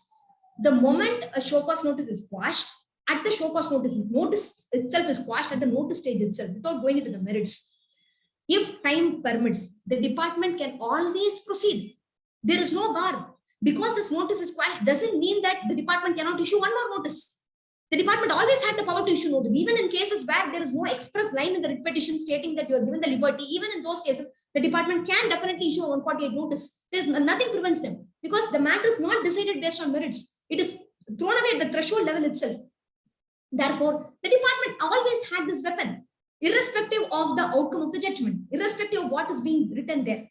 So this is first fear that I want to remove. Second thing that I want to bring is that even in cases where it is quashed, in Madras High Court, let us take our own jurisdiction, it has been written that if the law permits, liberty is always there at the department to issue fresh notices in accordance with the law. And this is the position. Before the matter traveled to the Supreme Court, before the judgment was passed, this is the position. So in Supreme Court, what has been done? Supreme Court's order is very clear. It just stated that we are not quashing the 148 notices. We will treat the 148 notices as 148A notices. 148 notices as 148A notices. We will treat it that way. Okay. So this created the fear. Okay, now the notices have been quashed by the high courts, but the Supreme Court did not want to quash it. It has been asked to treat as 148A notice. But please note that Supreme Court has given all the other rights to the assessee. It has stated that provisions of 148A has to be completely followed in passing the final speaking order, 148A-B order. Number one, limitation 149 still exists. Limitation as per Finance Act 2021 still exists to the assessee. All the rights are still available to the assessee. You take change of opinion. Yes, you take the position of whether the information is there or not. You take all the safeguards, all the defenses. It is still available with the assessee, even as per the Supreme Court judgment. The assessee does not lose anything. I just want to bring this positive note in the beginning itself. So there is no need to fear stating that, okay, Supreme Court has not quashed the notices, that we are in danger. Nothing like that. Nothing like that. We are still, the assessees are still safe. They can take all the defenses under one. In fact, I will point out the most interesting aspect. The Supreme Court stated that when you are the assessee is free to take the limitation as per section 149, and this 149 as it stands as on first, as it stands by way of amendment by Finance Act 2021. 149 time limit, the section as it stands by way of Finance Act 2021. That means the extended criteria for 10 years expenditure and entries in books of accounts is not there. That means if the assessing officer wants to invoke the extended period of limitation, only asset is the only criteria, because Supreme Court doesn't say 149 as it stands today. It stated that you can take the time limit available as per 149, but as per section, as per the amendment made in Finance Act 2021. In Finance Act 2021, there was no expenditure, there was no entries in books of accounts. That means only if the income is represented in the form of the asset exceeding or likely to exceed 50 lakh rupees, only in those cases extended period of limitation can be invoked. So these are all plus points in the judgment. We cannot simply state that it is a negative judgment, it has affected the assessee's right. Nothing of that sort. Assessee's rights still exist. With or without the Supreme Court judgment, the department can always issue a 148A notice if there is a time limit under that. They can, this power was always with them. The most important question, before going into all these things, I just want to take 2 minutes of your time to explain the most important provisions of reassessment. Reassessment is a specific power which is given to the department. It cannot be equated with the 143(3) assessment. It is not a scrutiny assessment. It's an extraordinary power. Only in case of an income escaping assessment, it can be done. Not in all cases. Take the case of Parashuram Court, Supreme Court's judgment. 106 ITR 1. Let me just check the citation. It should be 106 ITR.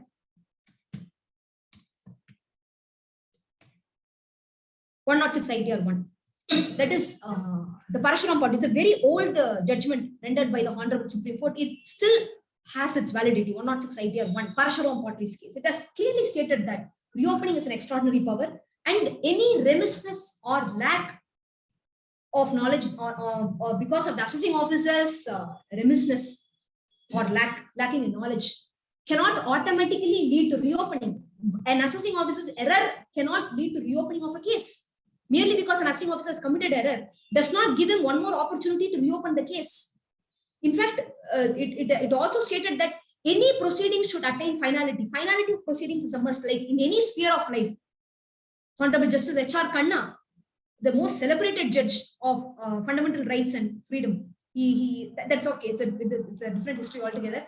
H.R. Khanna, Honorable Justice H.R. Khanna, he has written that, like in any sphere of activity in human life, any proceeding should be given a finality. It cannot go on endlessly. So any remissness or the lack on the part of the assessing officer cannot automatically lead to the reopening. If the assessing officer has missed the bus, doesn't mean that he can issue a reopening notice. It is a specific power. It is an extraordinary power. It is not an easy power. It cannot be used just like that, just like on 143. Okay, I forgot 143. Now let me go 148. No, not that way. So this is a very important aspect to be seen when it comes to reopening. But that is a reason in all the cases where in the jurisprudence concerning reopening, we can find that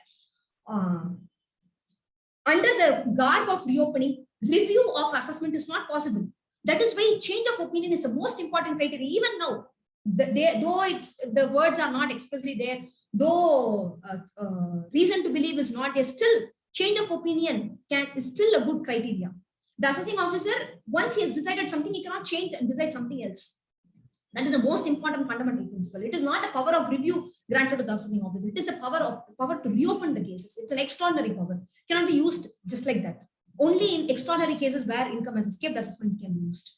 In this background, if we look at the judgment, in the judgment, it clearly states that 90,000 notices have been issued. 90,000 notices have been issued by the revenue in that particular period, of which 9,000 notices were assailed before various high courts by way of a writ petition. Allahabad High Court came first. There is only one high court which held the issue against assessee, that is the Chhattisgarh High Court. All other high courts, Madras High Court, Delhi High Court, Bombay High Court, Kolkata High Court, Madhya Pradesh High Court, Telangana, Andhra Pradesh, all the high courts have held the issue in favor of the assessee only. In all the high court judgments, the issue was whether the notification, extended notification can be applied for reopening the cases as per the old provision or not. Because the fundamentally, as on 31/3/2021, time limit stopped for assessment years from assessment year 14/15 the last year for which notice can be issued. But department kept extending the time limit by way of notifications. And the most crucially, the notifications that were issued after 1/4/2021, after the amended provisions of reopening has come into the statute book, the notifications kept extending the time limit. And in that extensions, it was clearly stated that for the purpose of issue of notice, the old provisions as it stood as on 31/3/2021 will be taken into consideration and not the new provisions. Please note that after 1st of April 2021, when the new provisions, when the new amended reopening provisions were there in the statute book, by completely removing the old provisions and the new provisions when it is there in the statute book, these notifications came stating that reopening can be done, and for all these cases, we will issue the notice only as per the old provisions, and we will pass the order only as per the new provision. We will not follow the new provision. Express notifications were given. So assessees took the matter to the high courts by way of writ petition by impugning the notification that was issued and the notices that was issued under 148. Because the assessee stand is that once the amended provisions have come into effect, once the reopening provisions are completely revamped and it is in place, and once there is no extension of old provisions as per the amendment, how can a notification be issued which overrides the parent law? The notification that was issued is that you can follow the old provisions for issuance of notice and for passing of an assessment order. That stood as on 31/3/2021, not the new provisions. So the assessee's plea is that how can a notification be issued which is against the parent law? The parent law as it stands as on 1st of April 2021 is the new provision. How can the notification be issued which is against the parent law? And if that is permitted, two parallel provisions will go on. One is the reopening process as per the old provision as per the notification. Second is the reopening process as per the amended provisions in the as it stands in the act. So two parallel provisions cannot be permitted. And notification, the TOLA, the Taxation Relaxation Act ordinance, that did not give the power to substitute the provision. That there was no power given in that particular legislation to substitute the provisions. It only gave the time limit for extension, not substitution. Most importantly, this revamped provisions of Finance Act 2021, it is there in place when the Taxation Relaxation Amendment Act was there. When that act was there at that point itself, that means the legislature was aware that the Relaxation Act was there. Still, it chose and it went on to pass the amendments without giving any consideration or without giving any leeway to the old provisions. If the parliament thought, then they would have stated that for old assessment years, old provisions will follow. Only from this assessment year, new provisions follow. The department, the legislature did not intend that.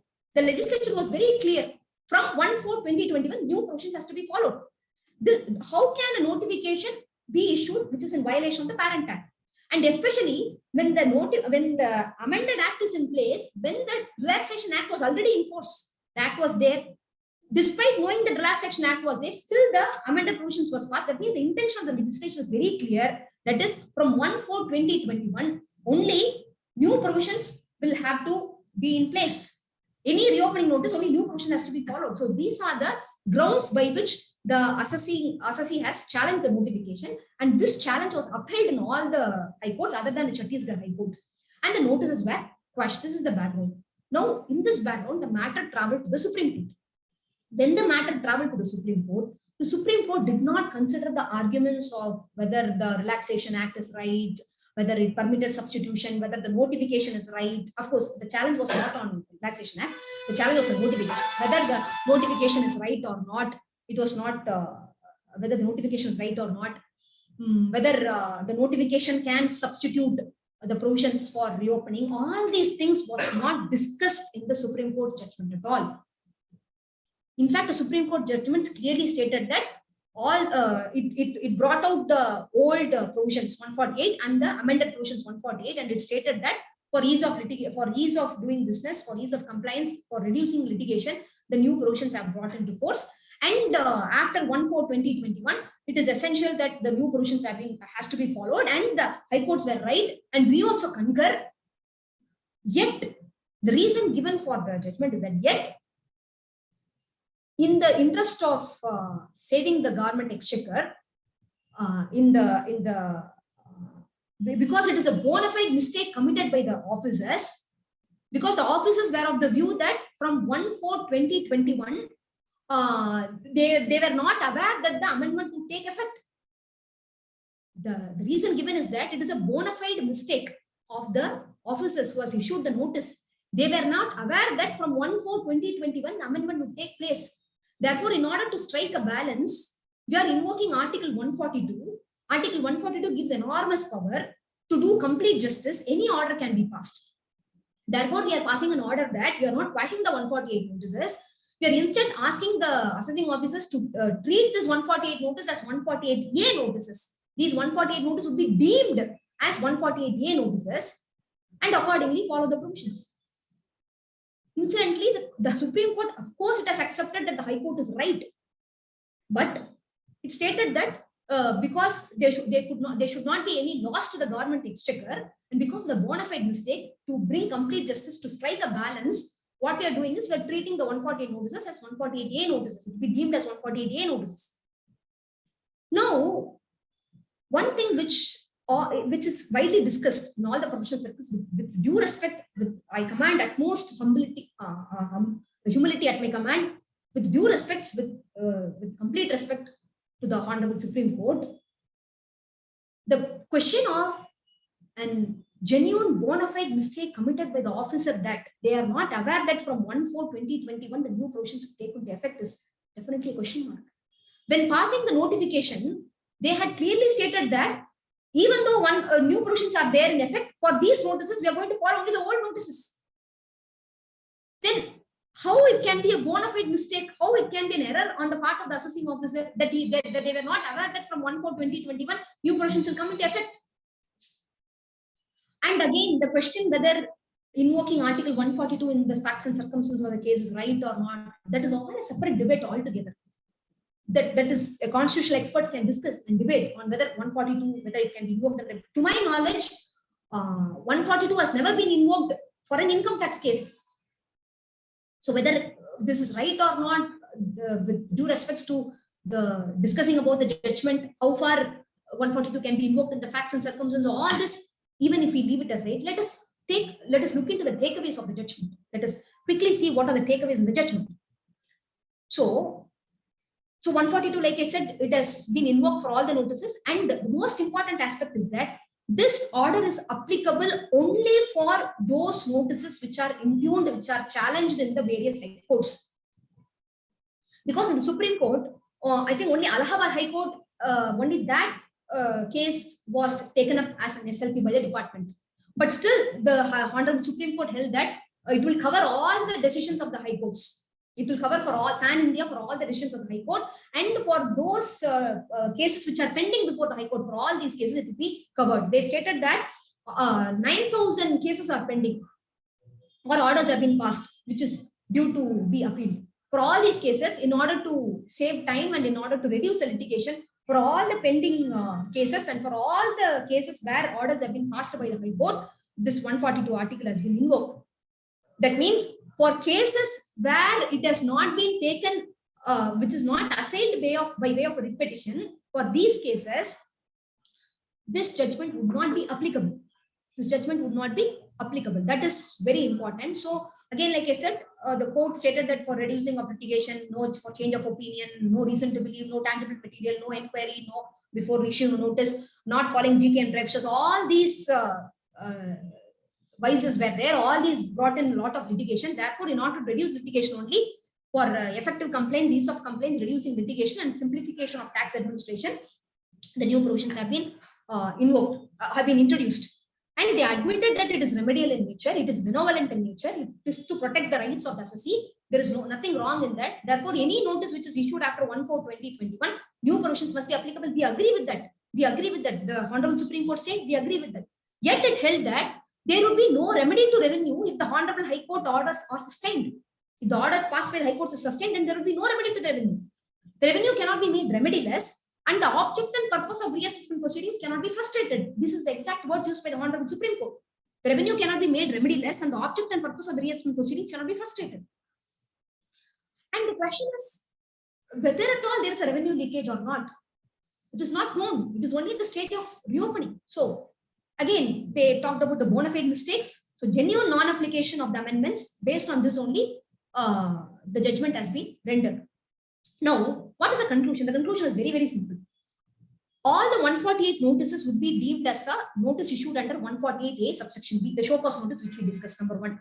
And the information and material to be provided should be provided within 30 days from 4th May 2022, from that date, the date on which the judgment was passed, 4th May 2022, within 30 days time limit, information and material must be provided to the assessee, and the assessee has to reply within 2 weeks time.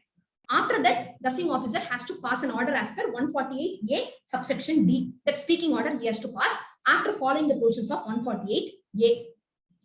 And another thing is that the inquiry, the first step, 148A subsection A, the first step, that inquiry, because it is again a discretion of the assessing officer, that is dispensed with. As a one-time measure, it is dispensed with. But the catch here is that in the judgment is stated that from 1/4/2021 till date, the word used in judgment is till date, this 148A inquiry is dispensed with.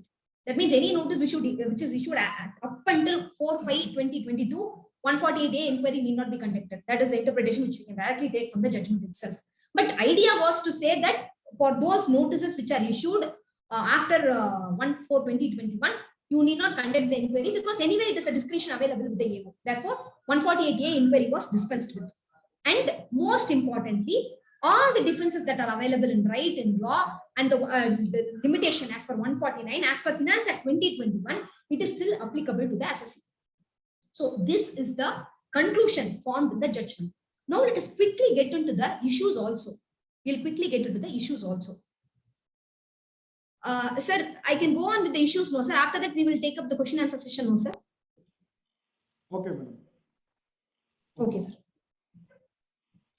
Now the issues. So whether this is for all assessees or only for those assessees who have filed the writ. So the answer is that it is only for the assessees who have filed the writ petition, because it clearly states that it is with respect to the notices that are quashed or the impugned notices, not for everybody. So notices which are quashed, the impugned notices, which is a pending matter before the High Court or the Supreme Court, only those cases. And what about the assessees who have not challenged, whether it is applicable or not? Of course, I will moot it both the ways and then we will decide it. So as such, it is not applicable to them. That means they cannot re-agitate the matter in appeal mode, because the issues once and for all settled. They have received 148 notice after 1/4/2021, assessment orders will have been passed. So they cannot re-agitate the matter. This is one way of looking at it. It's not applicable because it is a 142 order applicable to the pan-India. So even though the order states it is only for the impugned notices, still we can say that it is applicable pan-India. Therefore, the matter is settled once and for all. It is not there. This is the first way.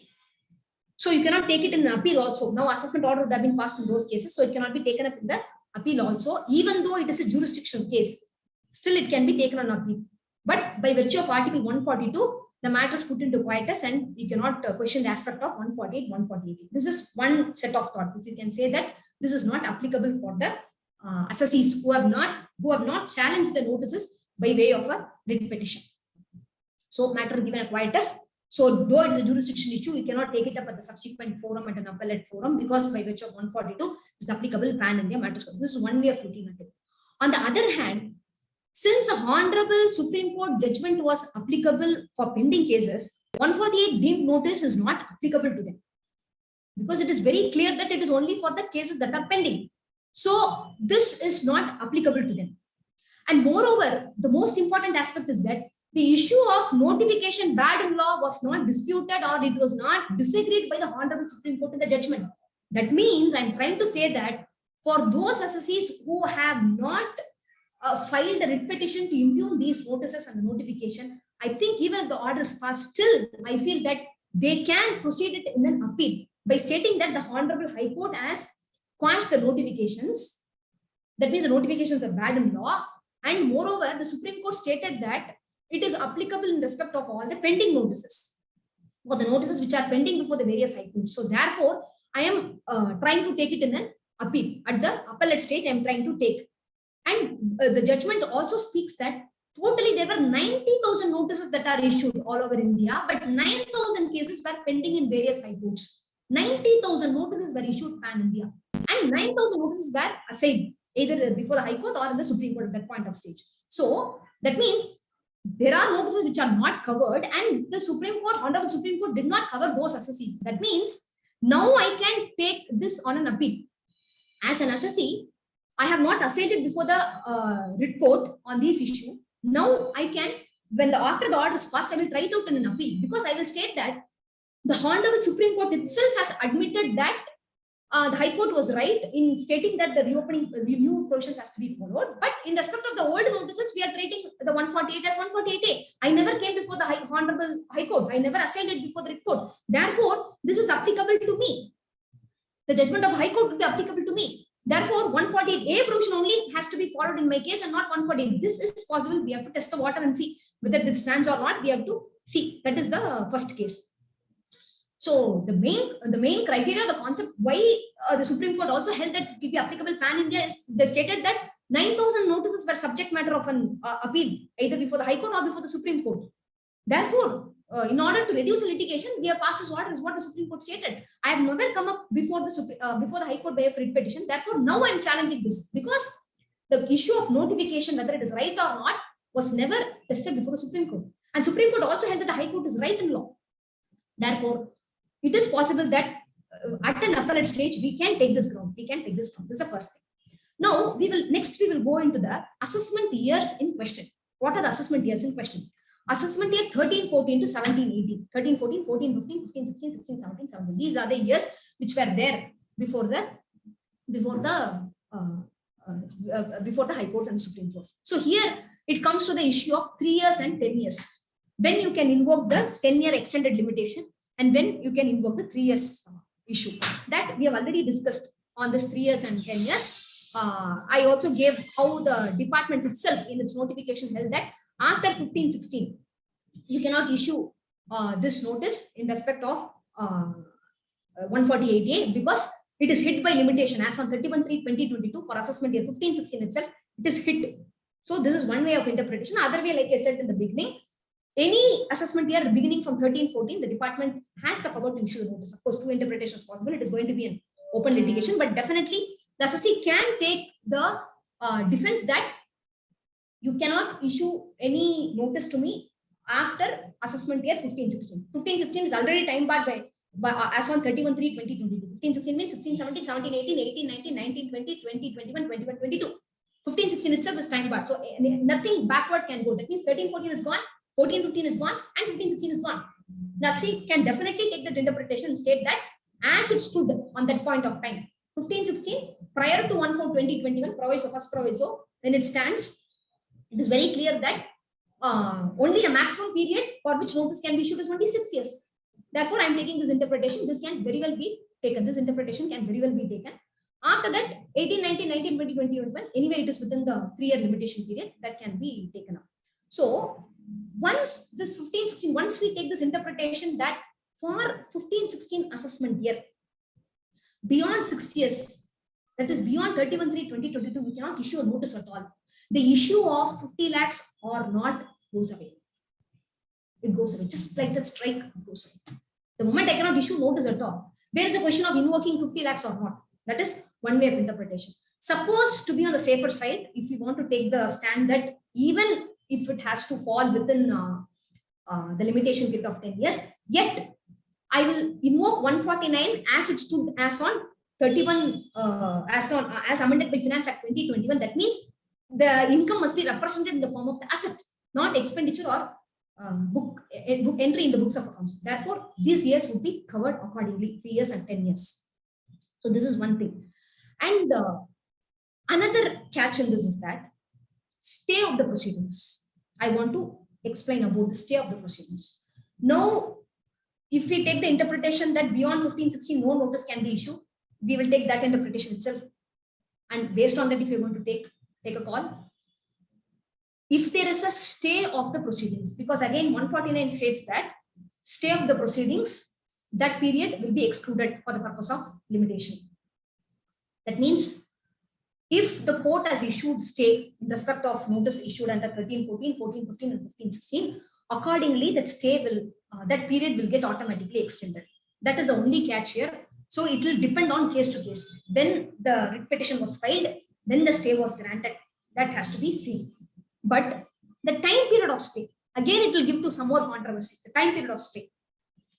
The starting point, we know the stay is the date of order of respective Honorable High Court, the date on which the stay is granted, the starting point. When is the ending point? It is the order of the Supreme Court, or it is the order on which the High Court has passed the order.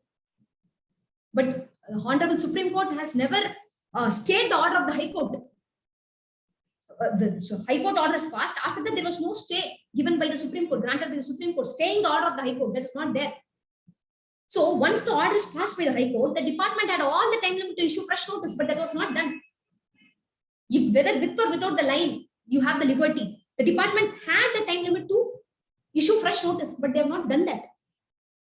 Therefore, the stay stops at the High Court level itself. Once the order is passed by the High Court, the period of stay is from the date on which the stay is granted till the date on which the order of the High Court is pronounced. This is one aspect.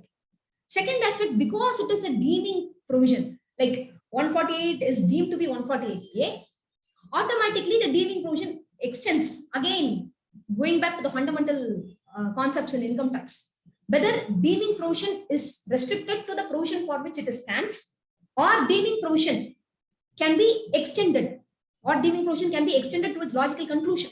This is always a controversy. We know 50C deeming provision, whether 54 would be applicable as per 50C or as per the actual sale consideration. A number of concepts on deeming provisions. So, based on this deeming provision, whether we can say that the stay would extend till the order of the Supreme Court, or whether the stay stops when the order of the High Court itself is passed, because Supreme Court has not expressly stated the order of the High Court. Therefore, the period of stay should be counted only between the day on which the stay is granted or the day ending the day on which the High Court's order is passed. That is looking at it one way. Second is that telling that the stay provision will not be applicable at all, will not be applicable to the assessee at all. Because 148A deemed provision as given by the Supreme Court, Honorable Supreme Court, is only for the purpose of the notice. I am eligible to take all the defenses under 149 as per Finance Act 2021. Therefore, the provision of stay will not be applicable. Therefore, at one stroke, 13, 14, 14, 15, 15, 16 assessment goes off. I can still take this interpretation when I am receiving a notice. So this is the second thing. So 148 notice, if it is stated as 148A, it is at this moment. Okay, so this is another aspect. And third aspect is whether 148A, you can seek an extension for giving reply. You can give seek extension, because the court says that 2 weeks time you have to give a reply, but it stated that all the provisions of 148A has to be followed. Therefore, if you want to seek any extension, the assessee can seek an extension. But only thing is that this will again reflect in the time period of issuance of notice, because the most important aspect is that 148A does not have any time limit. No time limit for issuance of notice under 148A. But time limit exists only for issuance of notice under 148. Therefore, every day we seek automatically time extended for 148 notice. So, in essence, what I would like to say is that with respect to these judgments, what I would like to explain is that there are some questions, I guess. Okay, I'll just quickly complete this session and then we will take the questions, sir, because I find that 3 questions are there in the chat box. I'll just take it up. So, the essence of this judgment is that we can take all the defenses available under 149 time limit, and the issue of stay has to be seen. And again, the issue of stay, 2 ways of interpretation is possible. One is to state that stay provisions are not applicable because the deemed provision of 148A to 148 is applicable only for the limited purpose of issuance of notice. Otherwise, 149 proviso is not applicable. On the other hand, the interpretation which is not really favorable to the assessee is that to invoke the provisions of stay also by way of proviso, and yet holding that the stay period is limited only till High Court's order and not beyond that. Therefore, the notice cannot be issued, no time bar. So all the defenses we have to take. One is limitation. Second is approval. We have to see who has issued the approval for this notices, whether it is right or not, whether the 148A notices, whether it is issued with approval or not. And after this notice has been issued, whether the speaking order is passed, all these approval aspects of approval we have to take. Secondly, thirdly, we have to take the merits of the case. Suppose if that particular assessment here, that particular issue is already decided in the scrutiny assessment under 143.3, that is clearly a change of opinion. It cannot be reopened at all. That cannot be reopened at all. You cannot say that the provisions have gone ahead, that it is no more, it's no longer applicable in the statute book. Therefore, change of opinion does not. No, it is not like that. Change of opinion still holds good because it is reassessment, reopening. It has to be escaped assessment. Income should have escaped assessment. If I have already seen that, if I already formed an opinion, then it is not a question of change of, it is not a question of doing the assessment one more time. It becomes a change of opinion. Under the garb of review, under the garb of reopening, I cannot do a review. Kelvinator Supreme Court has clearly held that those provisions will still stand. So, in essence, we have to see each and every assessment here, 13, 14, whether stay is there or not. If stay is there, we have to seek either of the two interpretations. Whether to consider stay provisions not applicable for 149, or if stay provision is applicable, then accordingly, when is the time period ending? Case to case, we have to see 13, 14, 14, 15. For those assessees who have not filed a writ petition at all, for those assessees, what happens? You can, if the order is passed, you can now assail it in the appeal stating that the provisions of Supreme Court has not been followed. Therefore, I have to opportunity of 148A has not been given to me because there are many judgments to state that the order of the Supreme Court itself is a if it is not followed, it becomes a mistake apparent on record. So you can even file a rectification after the assessment order is passed. You can even file a rectification. That is also possible. And even on appeal, we can assail it, stating that 148A notice ought to be issued because the new provisions are coming into effect. It is not done. That challenge you can always take for assessees who have not filed the writ petition. Of course, the answer would be it is covered under 142, Article 142. Supreme Court has already settled the issue. But the defense for that from the assessee side would be to state that that is only for those assessees who have come by way of writ petition. I am not challenged before the writ petition. Therefore, the observation of High Court still stands that the notification is bad in law. Notice is bad in law. That observation still stands. That provision at the appellate stage you can always take. So for assessees who have not filed the writ petition. For those who have filed the writ petition, please check on the criteria for 3 years and 10 years. And especially for those who have filed the writ petition for 149, please follow only the assessment Finance Act 2021. Only income which is represented in the form of the asset should be taken into consideration, not for expenditure or entries in the books of account. Similarly, when we receive the notice from the assessing officer, we can always seek what is the information because he is bound to give the information. We can check whether this information is as per section 148, whether it is falls under the criteria of information assisting income escaping assessment. One of the two criteria. Information flagged in the risk management system and final control and auditor general's report. Because please note, the amended provisions will not be applicable for those notices now issued by the assessing officer. It is only the old provisions which will be applicable. That is the order. So this is in essence the discussion about the amended provisions of reopening and reassessment and the judgment passed by the Honorable Supreme Court. These are the some thoughts that I wanted to share. We will straight away take the questions.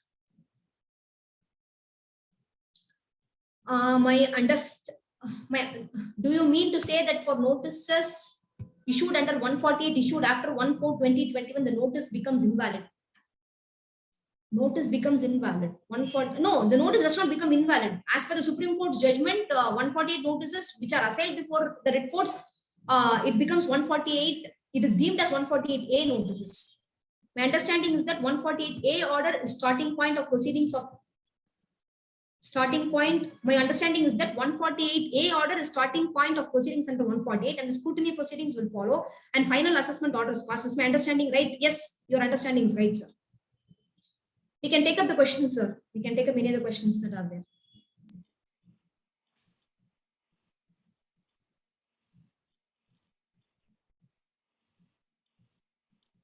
Sir, for those assessees who have not challenged, just now I just discussed, for those assessees who have not challenged, they can now challenge it by way of rectification petition under 154, or they can challenge it by in the course of an appeal. In the course of an appeal, they can take all these challenges.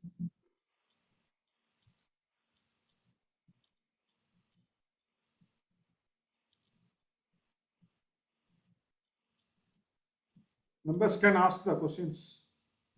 The proceedings are on and the order yet to be passed. If the order is yet to be passed, please invoke the section order of the Supreme Court and state that Supreme Court has now stated that will be applicable for everybody. Therefore, please, of course, this might not be really right because the Supreme Court in its order clearly stated that it is only with respect to those notices which are assigned by High Court and Supreme Court. Yet you can take a try and say, because the order is passed by the Supreme Court, it becomes a law of the land as per Article 141, and then you can seek that I even it will be applicable for me also. Please give me the information and treat the notice issued under 148 as 148A, and I will now provide all my objections. You can definitely do it at this stage if the order is not yet passed.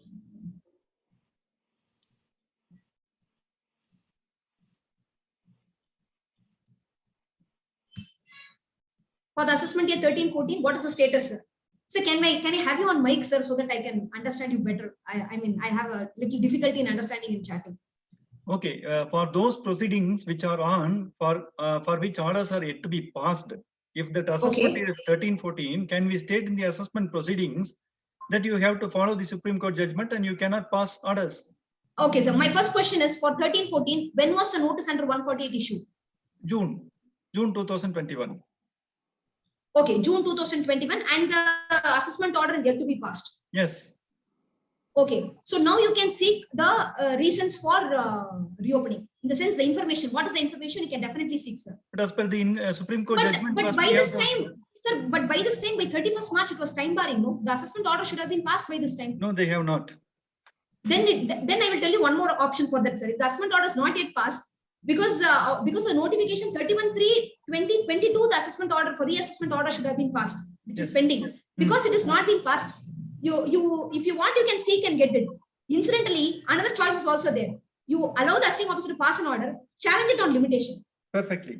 Okay. Challenge it on limitation, but before that, you can also challenge. You can also ask. Now the Supreme Court's order is there. Give me the information. Give me all the 148 information. What is the information which suggested that income has escaped assessment? You give it. And you can give your objections to it and ask the assessing officer to pass a speaking order. Okay. Thank you. You can ask that. There is nothing wrong in that, sir. Okay.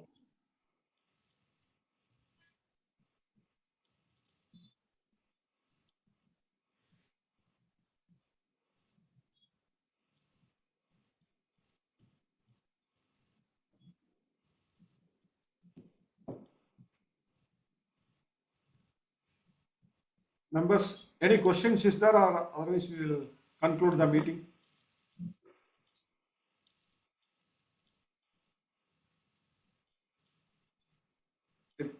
Assume that there is no questions from the members. I request our secretary to. Okay, there's one more question. Sir, sorry again. Can you come on mic, please? In responding to notice under 148, the time limit is normally given as 30 days from the date of receipt of the notice. Correct.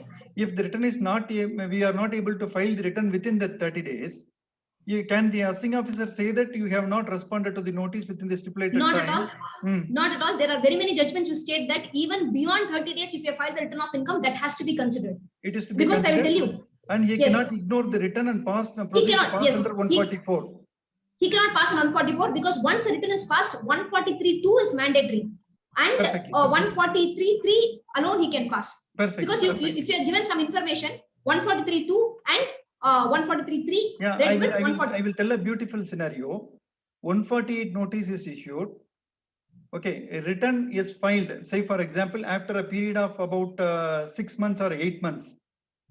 Till such time, the assessee is providing all the information online in the faceless regime. At the concluding stage, the assessee files the return of income. Okay. If the officer states that you have not filed the return of income within 30 days of date of issue of notice, so I will ignore that return. I will pass order 144, but I will take all the information from your return. Is that correct?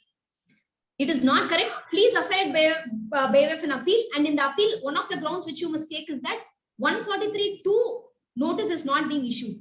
Okay. And 140, because written has been filed. 143.2 is not issued because written has been filed. He cannot ignore the written. Many judgments have held that a written is not a mere scrap of paper. Yes. It deserves certain respect, and even if it is belated to 30 days in the 148 notice, still it has to be considered. Second point. Yes. Third point is that 144 cannot be passed in a situation where he has accepted our information, where he has considered our information. Yes. There is a Karnataka High Court judgment of, I'll just go with the tribunal judgment first. There is a tribunal judgment which held that for 144 to be invoked, none of the information sought by the assessing officer, it should not have been given. If the assessing officer says A, B, C, D, 4 information if he seeks, I have not given even one. Then only 144 can be invoked. Perfect. Suppose out of A, B, C, and D, I have given A, B, and C. I have not given only D. Or I have given A and B, I have not given C and D. In these cases, 144 is not possible. This Instead is of going for appeal, can we go for writ? Yes, very much. This is a classic case for filing a writ, stating And that is ignored by writ. I come to understand that if the writ petition is filed, if it is not filed before within 30 days from the date of receipt of the order, the High Court is a little bit hesitant to admit the writ petition. Is No, that sir. right? 30 days criteria never exists for a writ petition. Perfect. 30 days only for an appeal. Okay. For writ In sales tax cases, I came to know that the judgments are coming in the High Court. If that is the time limit is missed, you cannot. Sir, there is no time limit for filing a writ petition, sir. That's right. Okay. Okay. Super. There is no time. In fact, we have filed cases where assessment order was passed way back in 2018. The Okay. assessee was not aware at all that the order is passed. We have filed it. We have filed a writ petition very recently. Perfectly. And Super. as long as you can demonstrate, see, normally for writ petition there is no time limit, but Okay. there should be a reasonable time limit. Say 3 months, 4 months, 6 months. Of Okay. course, if it is beyond 6 or 7 months, the court will put a question. Yeah. What took you so long to come here? Definitely. That question is always there. But you can say that I have come to know only now, or I am seeking alternate remedy. Any other thing, if maybe, I have seen cases where after the assessment order for 2 or 3 months, the assessee has simply communicated to the assessing officer stating that you just changed the assessment order. I'll give all the documents. Some Okay. assessees who are not aware of the proceedings. Okay. Of course, the assessing officer will say no. And then we have filed the writ petition stating that I have all the documents. In a But I was not classic aware. case, in a classic case, okay, when the assessment order is passed in the month of December 2019, where the assessee has not received the hard copy of the order and she has ignored the order in the portal also. Fortunately, in the portal, only the DIN of that order is displayed, not the copy of the assessment order.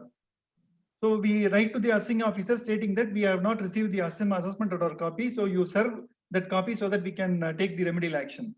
And we have got the order by mail also. So it is a classic case to go to the High Court. Yes, in these cases, I've come to know only now. Therefore, I'm coming before writ court where the principles of natural justice was not followed. Perfect. But in these cases, all that you can get is only a remand. You cannot get a quash unless there are other Yeah, complaints. definitely. It is sufficient for us to go to the assessing officer to file the papers and get the order. Correct. Okay. So there is no access, there is no time limit for filing a writ petition. Okay. So all that you have to do, normally 3 to 4 months is good time. Okay. The court doesn't question you. If you Okay. come within a span of, see, an assessee who has received an order, he will be anxious as to what steps he has to take.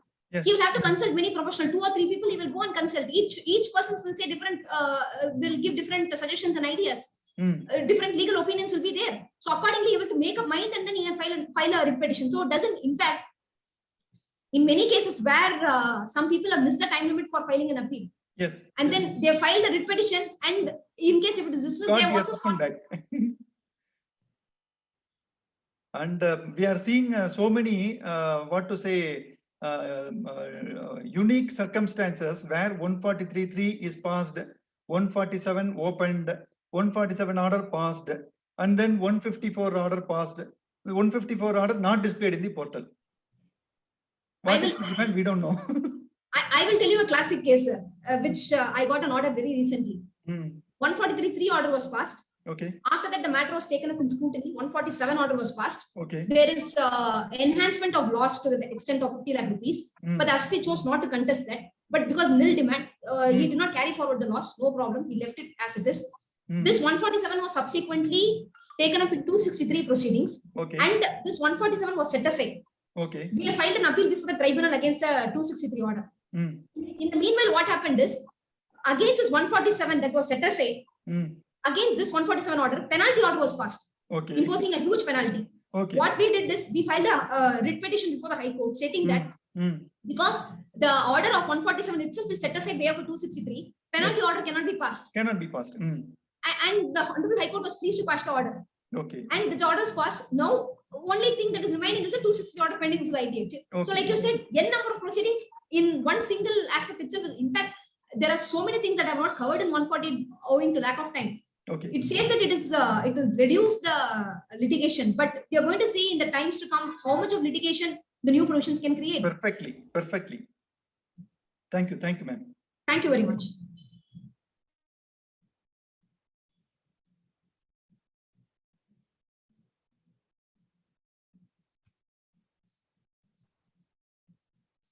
Shall I conclude, madam? Yes, sir. So on behalf of Tirupur branch of SARC of ICI, I convey my heartfelt thanks to the speaker of this evening, CA Muthu Abirami, for immediately accepting our invitation to share her views on this specific topic. Thank you, madam. Your presentation is more elaborate and definitely it will help our members to enlighten the knowledge on section 148 reassessment and reopening of the assessment. Thank you very much. And I also convey my great thanks to all the members who joined this seminar through virtual mode. And I also thank all the branch staffs who made arrangement to conduct this CPE seminar through virtual mode. Thank you, one and all. Thank you, sir. I will also share my notes because last time burden of proof itself I have not shared my notes. I will share that and also this reopening notes together, and the members can be benefited out of it. Thank you very much. Thank you for the wonderful opportunity. I had an opportunity to go through the judgment thoroughly, line by line, and make my notes. Because what I went through the judgment on the day when it was passed was only cursory. I just looked at it as it is. But for the presentation, I had to go through it in detail, and I was very happy to share my thoughts this way. And thank you, one and all. Thank you for the wonderful opportunity. Looking forward to meet you all again. Thank you so much. Thank you, ma'am. Thank you, sir. Thank you all.